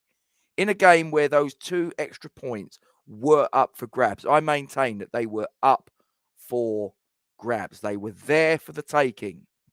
And we made 2 substitutions, one of which was on minute 76, when Lucas Paquetá, one of our better players on the day, was withdrawn for Pablo Fornals. Okay, nothing against Pablo Fornals. Look, he works hard. And to be honest with you, until David Moyes got hold of him, he was a playmaker. Now he's just a hard-working midfielder. He's turned him into Didier Deschamps. He's turned him into a water carrier, right? And then his second substitution and last substitution, if you please, came 4 minutes before the 90 was up. He withdrew Danny Ings, who, fair play, wasn't having a great game, and put Maxwell Cornet on as a striker, who isn't a striker. And he's someone that up to yesterday, I think, had played 10, 15 minutes in 6 months of first-team football. Meanwhile, leaving £35 million worth of striker that he bought in the summer, that he apparently chased for a long time, left him on the bench. And you've only got to see the photograph that Duke spoke about earlier. You can see he is totally forlorn, dejected, broken. This is Sebastian Haller happening all over again. And let me tell you something. When he goes in the summer, which he's very likely to, whether we're a Premier League club or a Championship club, we are not getting anywhere near our £35.5 million investment back. We will be arsehole lucky to get 20 million back. That's the West Ham way under David Moyes, ladies and gentlemen. We'll buy a player at a high price and we'll sell them for fuck all. He won't be going Marvellous. in the summer. I can honestly say, I believe a new manager will be in the summer, and we will get the best out of Gianluca Scamacca. I don't think he's going to be here, mate. I think he's already had a gutful of this club. And do you know what? I don't blame him. But that's where you're wrong, Rob. It's not the club. And I think the assurances can be given, and he will stay, because it's not the club. It is the manager. And I honestly don't believe that. I don't believe the stuff that I've been reading. And I don't believe he will be here next season. Wow. My opinion. And again, others can put their 5 pence across, and it'll make for an interesting debate. But I actually hold David Moyes responsible for the demise of Thomas Soucek as well. Yep. I'm not being funny. This was a guy that, up to the point that Jesse Lingard walked through the door, had chipped in with 10 goals from midfield. He was a battering ram. He was getting on the end of crosses. He was causing himself a nuisance. Jesse Lingard walks in through the door and there's a slight tweak in things and he doesn't quite get the free rein that he did before. Then Jesse Lingard goes back to Manchester United and all of a sudden, after the Euros, Declan Rice starts making noises that he wants to play more as a box-to-box midfielder. The thing that I'm a little bit pissed off about there, that's not the fucking role you play for England. So why is it all of a sudden that you want to play this different role that you're playing for England, and there's a different role that you've played up to this point for West Ham United, all of a sudden, you now want to move the goalposts. So, okay, so to accommodate that, you're now going to take a player that got 10 goals from midfield and play him as a shield. In doing so, even now, where he's cottoned on and gone, I've dropped a bit of a bollock here. I'll tell you what I'm going to do. I'm going to play Declan as the shield, and I'm going to move Thomas up a little bit further. His confidence is shot to pieces.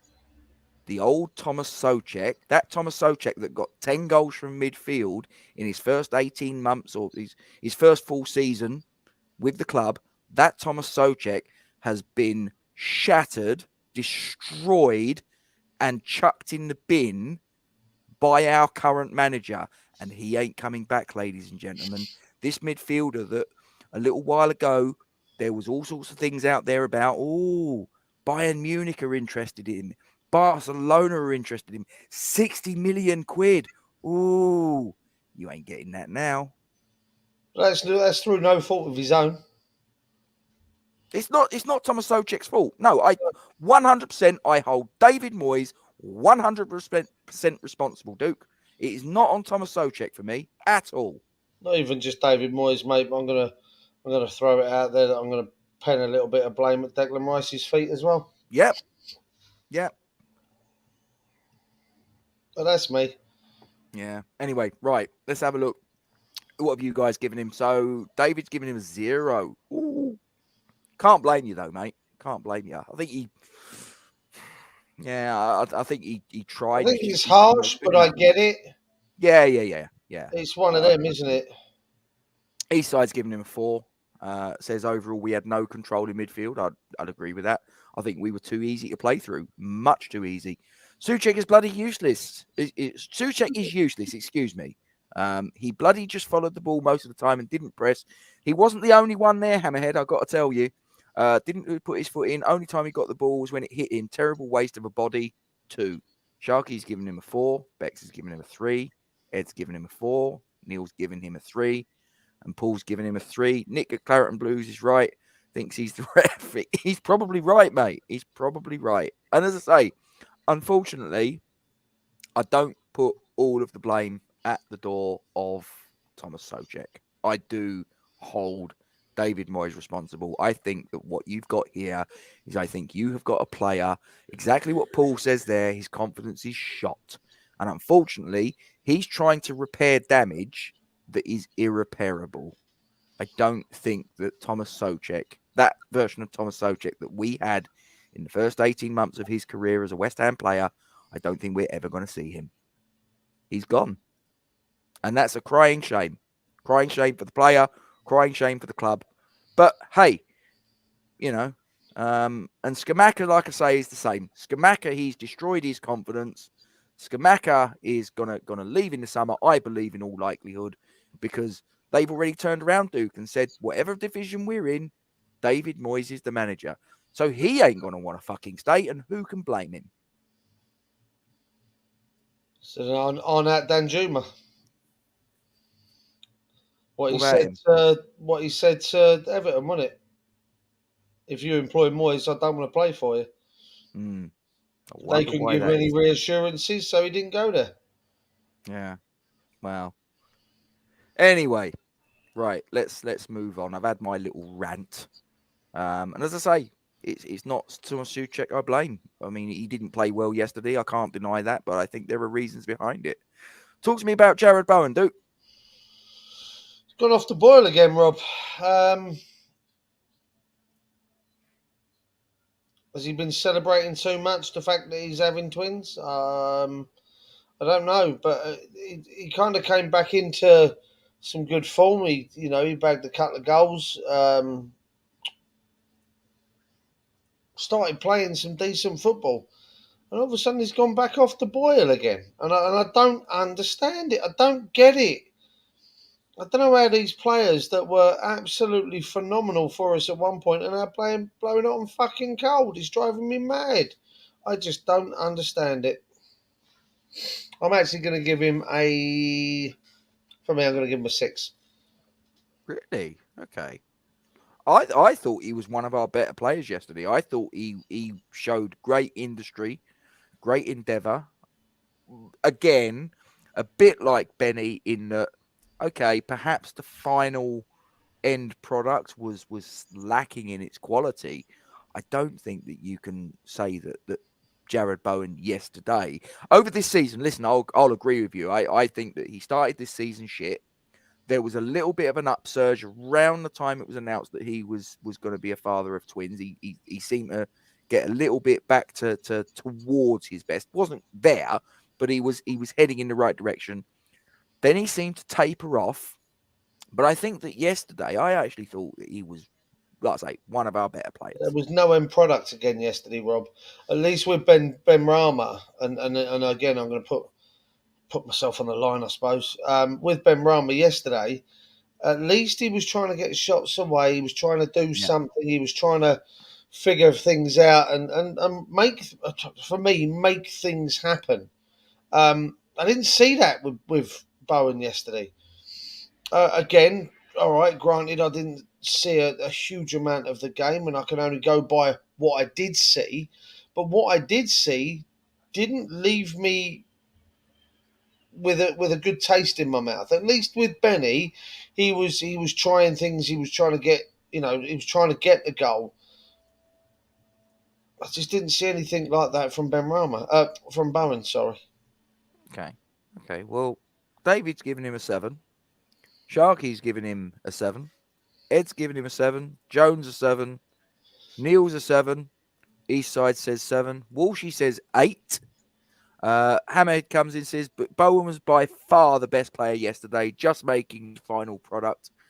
He had lots of success down the wing yesterday, but his tracking back was non-existent. 7. And Paul comes in with a 7. I think 7's about right, personally. I think that 7's about right. As I say, final end quality was not there. But one thing I will say that you can't knock Jared Bowen for in his performance yesterday was his hard work and endeavour. Axel's come in, says Bowen done well, just the final third passing and crossing. Exactly where I'm at, mate. Gives him a 7. Exactly what you need from your attacking left winger, I suppose. But Yeah, no, I get it. But as I say, am I being overly critical? I don't know. But if that's what you want from your left and right wingers is end product, and you're not getting that, then they're not doing their job. So, is he a winger though? He's not an orthodox winger. He's an inverted forward. Yeah, he's an inverted forward, and if that's the case, yes, he's still a winger. He's still there to supply or to score. Did he do any of that yesterday? Did he supply? Did he have many shots on target? Did he score? That's for me. That's where I'm at. If other people want to score him differently because they want to see yesterday's game differently, I've got no qualms with that. But for me, he's my attacking midfielder. He's my wannabe centre forward.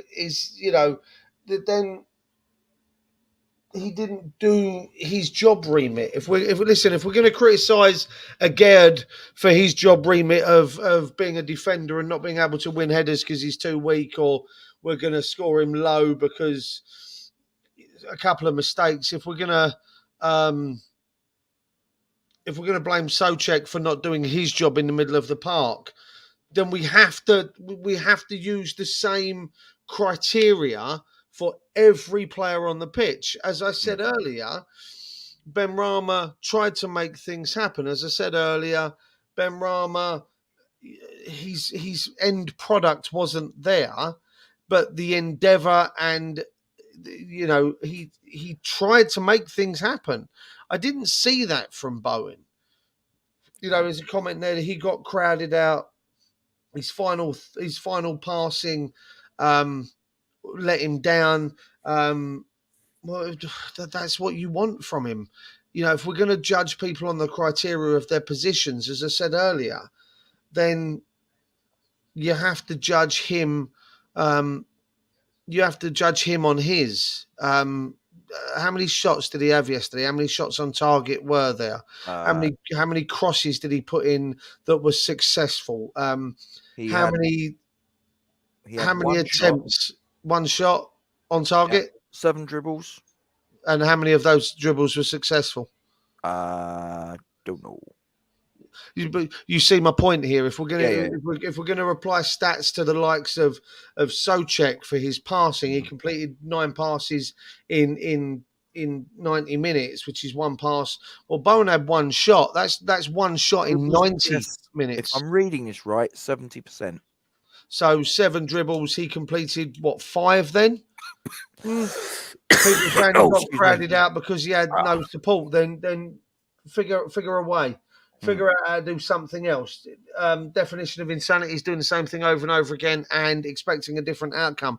Well, if you've had the same outcome 5 times out of, if you've had the same outcome where you're being crowded out, try something different. Figure it out. You're being paid a lot of money to be this player. But that's me. And again, cheers, Walshy. I know it's gone on a long time. That's me. That's my opinion on it. Again, I'm not going to batter everyone for how they want to judge people. It's just that's how I see it. You know. This is the last one of the starting 11, Duke. Danny Ings. What did you make of his performance? Can you give him a 6? Really? And again, no fault with his own. There's no support there. He cuts a forlorn figure. Yes. Tactically, it's the problem. You could say the same for all the players across the pitch. Tactically, it's not working for us. Therefore, Thomas Souček is being made to be a scapegoat because tactically we're not playing the right way. Danny Ings, Jared Bowen, Said Benrahma, with the defenders, because we're sitting so deep and we're inviting stuff on. I'll give you a quote from last year. Fabianski had made the most saves in the Premier League. All right, David. At one point. Cheers, buddy. David Moyes. Lucas Fabianski had made the most saves in the Premier League. What a goalkeeper! That's because he's seen the most shots. That doesn't make him a great goalkeeper. That just means that we're shit and we're conceding too many shots. It could be that in 2 weeks' time, if Danny Ings scores 2 in the league in his next start, for instance, right? Danny Ings has had 5 shots and scored 4 goals. Oh, what a fucking signing. 4 goals in 5 shots. Yeah, he's had them 5 shots in 12 games. Like, hold your horses a minute. 5 shots. We're having a go at Thomas Souček for making 1 pass in 90 minutes, or one pass in 10 minutes over the course of 90 minutes is shit for a midfielder. 5 shots over the course of, say, 6 games, 8 games for Danny Ings. Well, that ain't going to be fucking impressive. Oh, but he scored 4 goals. Yeah, but he's only taken 5 shots. But it ain't a reflection on him. It's a reflection on the tactics, and it's the same with the rest of the players around him. But I can only judge Danny Ings on yesterday's game, and he offered us fuck all. So, again, it ain't his fault. But I'm going to downgrade him on that one comment. Going to give him a 5. Okay. David, before he disappeared, gave him a 4, but made the point that it's not his fault. No, He it's was not. left out to dry. Hammer says he doesn't like Ings, but still gives him a 5. Ed gives him a 5. Neil says he was isolated, had no service whatsoever, and gives him a 5. Sharky says 5. He struggled, but it's down to the tactics. So I couldn't agree more, mate. And then, can I just, as you know, seems to be the common conception, doesn't it? 5. And we're all here. And here's the key for me. Okay. Now I've said it many times about Souček over the course of the last 2 years, about the way that, because we've changed tactically, Thomas Souček isn't as effective as he was, and he's showing him up to be the poor player that he is. Yeah. We're not willing to give him the pass because it's not his fault. We're still battering him with a big stick, and I, myself included to a degree. Oh, hello, we're back there. We're not willing to give him the pass, i.e. the free pass of a bad game. But we're here going, well, Danny Ings gets a 5, but it's not his fault. He's not getting the service. He's struggling because it's down to the tactics. It's not fair on Ings to, that he's left out to dry. It's not his fault. Had no service. Yet we're willing to give him the pass in that sense. We give him a low mark, but it's because of the tactics that he gets a low mark. In the same way that poor old Thomas Souček. For me, it's the same situation for Thomas Souček. Thomas Souček is a victim of the circumstances, and he's being exposed for his weaknesses, whereas we didn't see those weaknesses when we played a different set of tactics. So it seems, I suppose in a way, it seems a bit hypocritical that we allow Ings to have a bad mark, but caveat that with well, it's the tactics. We didn't give him any service. It's the tactics. Yet we're willing to give Thomas Souček a low score and go, well, he's just shit. no other reason for it. It seems a little bit hypocritical. I get it. I get that that's the way we think and that's the way we look at it, but it stinks of hypocrisy a little bit for me that we allow one player to get away with it, but we blame the tactics for his poor performance, yet we don't blame someone else for the tactics. Listen, Sharky, I get that, but it comes down to the tactics, and we're letting him have that. A better player would drop deep and come looking. A better player would press higher. But hey, listen, I'm not disagreeing with you. Okay. But what player are we going to compare Danny Ings to, either previous or current? It's hard. Do you compare Danny Ings to, I don't know, Teddy Sheringham? No. But Teddy Sheringham used to drop deep to win the ball when he was being shattered out. He doesn't come looking for the ball, Rob. Hammerhead, spot on. He's a Thank fox you. in the box. But then if we're not going to give him that service. So then he's got to adapt the way he plays. And if he or if he doesn't adapt the way he plays, then it's got to be something else. I see, Ed, I see where you're coming from with that previous comment. I get that. I do get that. But again, we've also got to, Souček is a victim, in my opinion, Souček is a victim of the tactics. Souček is a victim of the tactics. Agerd is a victim of the tactics because we allow them to come so far forward before we start to defend. So therefore, we're sitting here going, oh, well, he looked fallible because of this. Yes, because of the tactics. But we're still marking him down for not doing. Do you see what I mean? So yeah, and it does come down to the tactics. Overall, for every player on the pitch, regardless of how they influence a game or not, it comes down to the tactics of the manager. Scamacca comes looking. Scamacca drops deep. Scamacca tries to make things happen. Antonio's strong. I don't know what's going on with Antonio. The club are saying it's an injury. Some are saying that he threw his toys out of his pram and doesn't want to play for Moyes anymore. You take your pick. I don't know. I can't pretend to know anything about that. But we have a tactically inept manager, and it's making good players look shit. Fair. Couple more scores that are in the bin for Danny Ings. 5 from Paul. And Joan comes in and says 5 is fair. He had no service. And Ahmet comes in with a 5. I think that's pretty much where I'm with him, mate. And like I say, not a reflection on Danny Ings whatsoever. It's the setup. It's the way that we set up around him. A striker of that type. I mean, like I say, he's not a player that's known for his link-up play. He's not a Gianluca Scamacca. He's not Harry Kane. He's not a Teddy Sheringham. That's not his bag. He's more like an old-fashioned, poacher, a Jermaine Defoe, a Tony Cottee. He's that type of striker. He's not going to drop deep to come and get the ball. You're going to have to sort of play the ball in behind and for him to run onto or whatever, play the ball to feet. He's not going to come into midfield for it. He just isn't. And David Moyes knew that when he signed him.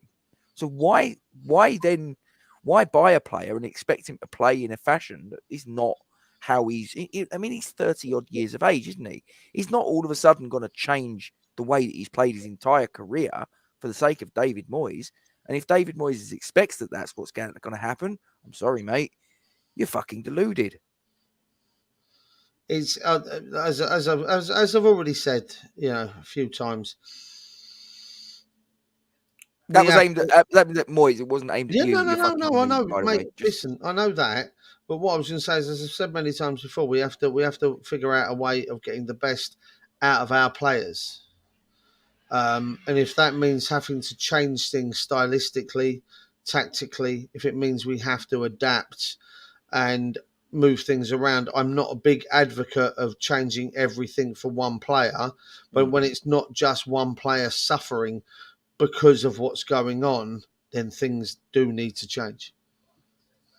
Last but not least, you got to mark this fella. One. And he's Okay. lucky to get that. What? He's lucky to get that. Why has he got such a low mark? I probably know the answer. It's a Don't set us question. up not to lose at home. Don't set us up to. Don't set us up for a draw. Don't set us up to be. We're tactically naive right now, Rob. Yeah. If we think that we're not in the shit and things need changing, it's on him. There is no one else that can be blamed. There's no one else that can be blamed for the way we're playing other than that man right there. He's lucky he gets. Actually, fuck it. No, 0. Oh, right. Okay. I'm going to go through my reasoning. So, I think that the change in formation 4-1-4-1, I think that showed a little bit of bravery. I'm not going to go overboard, but a little bit of bravery to play a formation that, to the best of my recollection, I don't think he's ever played at West Ham. So fine. Okay, I'll give him a little bit of leeway for that. I do think that the inclusion of Thilo Kehrer is possibly one he was kind of forced into because obviously the absence of Vladimir Coufal. Should he have chosen Ben Johnson? I think with the benefit of hindsight, yes. But bearing in mind that Ben Johnson, I think, was culpable for a couple of goals at the Amex, I can kind of get my head around that. Okay. Yeah, he still used him, though, Rob, in Europe.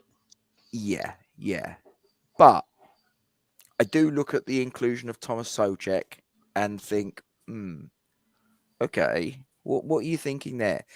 But I could kind of see it during the game that Souček was pushing up just a little bit further than what he has probably in the last year or so. So that I'm behind. I'm like, okay, fine, get him forwards, get him on the end, but nothing. He just offered nothing. Now, having played the first 45 minutes and Thomas Souček offering nothing, I think that most managers worth their salt at that point would have recognized, right, okay, he's contributing nothing.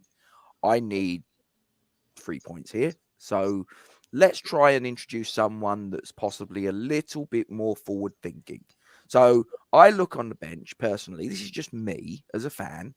And I look on the bench and I go, Manuel Lanzini. Perfect. Absolutely perfect for that role. Doesn't do it. He makes 2 substitutions, one of which was 4 minutes before the 90, the other of which was probably more because Lucas Paquetá got a yellow card. If he hadn't have got the yellow card, I would suggest that substitution probably doesn't happen. So, and we end the game with no recognised striker. Yes, you could turn around and say, oh, well, Cornet can play there and this, that, and the other. But look, he's not a striker. He's a winger. He might be sort of like a second striker, like a Dennis Bergkamp type role, but he's not a number 9. We need those extra points. We've got a number 9 on the bench that David Moyes himself scouted and, give the David Moyes MOT, which I now think is just a load of bollocks. But okay, let's just park that for a minute. He's given him the fabled David Moyes MOT, and he said, yep, I'll shell out 35, 36 million on this geezer. He's young. He's up and coming. He's one of the hot properties in Europe. Right. Okay. Never got a kick yesterday. Never got a kick. And you look at that photograph and you see someone that's just totally pissed off with their lot in life. Mate, I after the Leicester game, I said to you that with regret, I think this is the time that David Moyes needs to go. That regret has gone. That regret has completely disappeared. The thanks, the respect, and all of the rest of it that I had for David Moyes, for what he did in getting us away from relegation twice, getting us a 6th place finish, getting us a European semi-final, getting us a 7th place finish, getting us into another European competition, that's all gone for me. I'm sorry, but you've won 9 Premier League games in 12 months. On what planet can you sit there?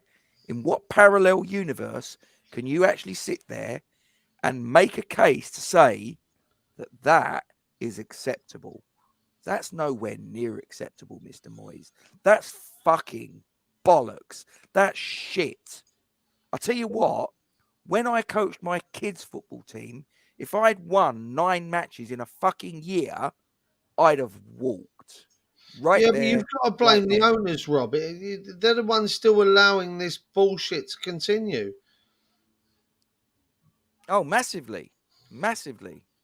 The I fact that don't they've get it, not though. acted, they're But this is their complicit. investment, dude. This is a multi-million-pound investment. And they're watching it just dwindle. They're watching it. I mean, They're you get to a complicit. point. It's that simple. I don't get it, but it's like you've had this embarrassment clause that we've got to the point now where we're virtually at the point where David Sullivan and the Gold family can sell the club and not have to pay anything towards the LLDC. So, okay, fine. But it could well be that by the time that happens, we are staring down the barrel of Championship football. Who, We're in their already right staring mind, down is the barrel. Oh, I know. But who in their right mind, Duke, is going to pay good money? I mean, what was it that Karen Brady came out and said? 600, 800 million? You're having a fucking laugh.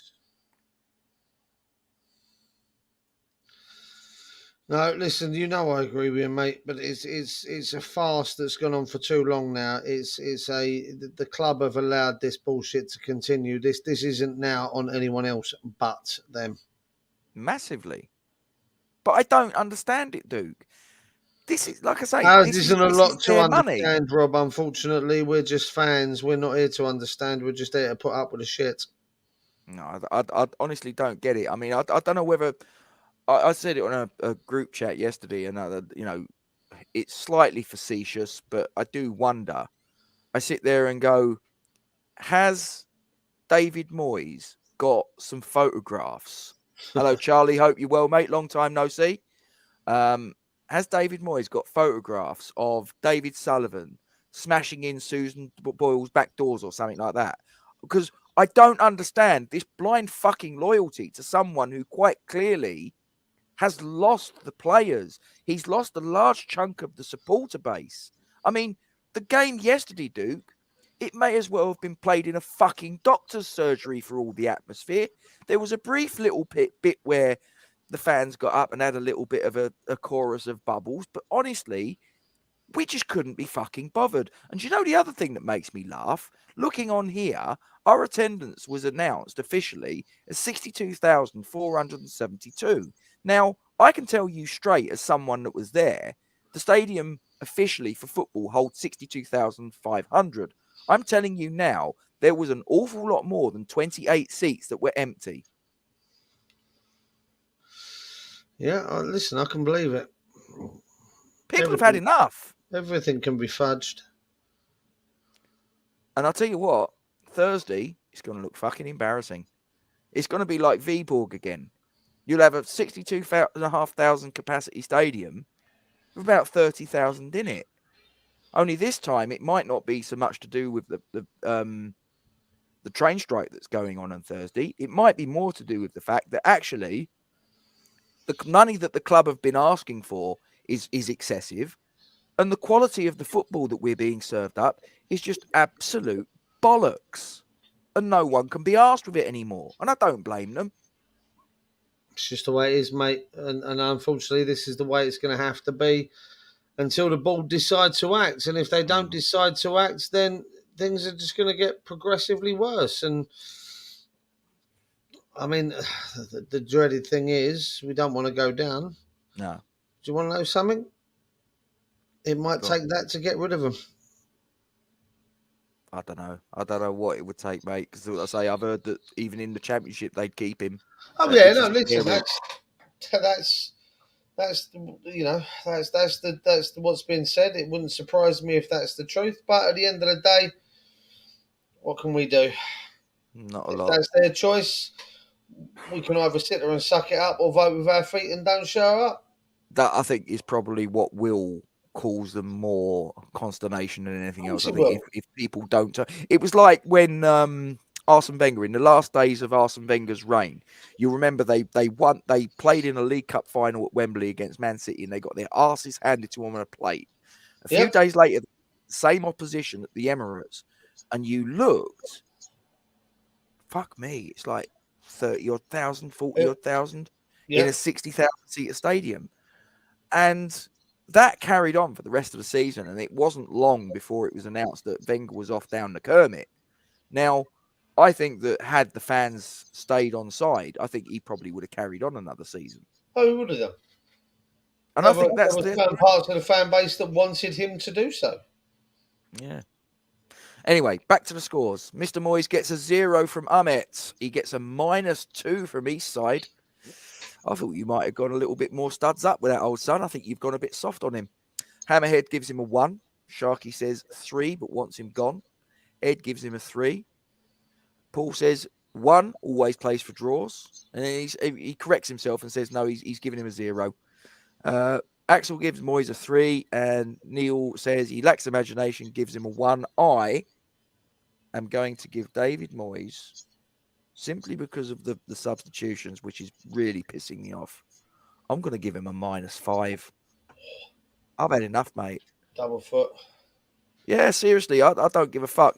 It's like when Roy Keane at Old Trafford saw Alfie Haaland and thought, I'm going for you, you cunt. Bang! Have that. That's me. I'm like, look, I don't care now. I seriously don't care. I say that I want him to turn it around. I still want him to turn it around because it's fundamentally my club. Yeah. I want to win the next game. I want the next 3 points. I want my team going up. But I've had enough of this geezer. Football is just awful. Awful. It was all right when we were finishing 6th and 7th. You'd kind of balance it out and go, well, fair enough. It's not the best football, but we're sort of, once the results go south, that's gone. What have you got? There's no entertainment. There's no results. Our position in the league is shit, despite spending the third highest spend in world football in the summer transfer window. And this is where we're at. Yep. No, listen, it is what it is, isn't it? Until it changes, it'll be the same, Rob. Any final thoughts before we knock it up? Huh? Any final thoughts? I've said everything I need to say, Rob. Like I say, until changes are made, it'll be the same. It'll be the same until it's not. Yeah. Yeah. Right, before we knock it on the head, guys, I'd like to just implore you. I'm just looking on YouTube now. We've got 32 likes. I've got 41 of you watching. If you wouldn't mind, please don't forget to like, comment on, and share the stream to your social media platforms, and subscribe to our YouTube channel if you haven't done so already. And make sure you hit the bell notification for alerts on new content. And as always, guys, we thank you very much indeed for your support. Until we next meet, which will actually be tomorrow at 9 o'clock, let me tell you, because we've got the next episode of the big debate on. Can't tell you who's on. Secret squirrel. Spoilers. But you'll have to tune in. So, but yeah. And then obviously, Duke, we've got the Larnaca second leg preview on Wednesday. What time are you thinking, matey? 8 o'clock. 8 o'clock sounds good. 8 o'clock sounds good. So, yeah. 9 o'clock tomorrow for the big debate. 8 o'clock on Wednesday for the Larnaca preview. Don't miss it, and we'll see you again soon. And please don't forget, as we always say, to make sure you support the Iron Supporting Food Banks charity. Good night from me, good night from him, as they say, and come on, you Irons. We'll see you again soon. Forged from Iron is proud to support Iron Supporting Food Banks. They are a group of West Ham United fans and friends inspired by the work of other football fan food banks around the country. They collect food and cash donations from Newham Food Bank in Beckton, who supply 7 distribution centres in the borough, 7 days a week, and hand out several hundred 3-day emergency food packs every month to families in need. They are also working with other groups to improve conditions for vulnerable adults and children in the Newham community. They are supported in their efforts by West Ham United Football Club, the WHU Foundation, LS185, London Legacy Development Corporation, Newham Council, the Met Police, Spire London East Hospital, Expedient Security, and a large number of West Ham and football fans. You can help by making a donation to their Just Giving page. You will find the link to this in the description section of the video details in this stream. Thank you for your support. Come on, you Irons.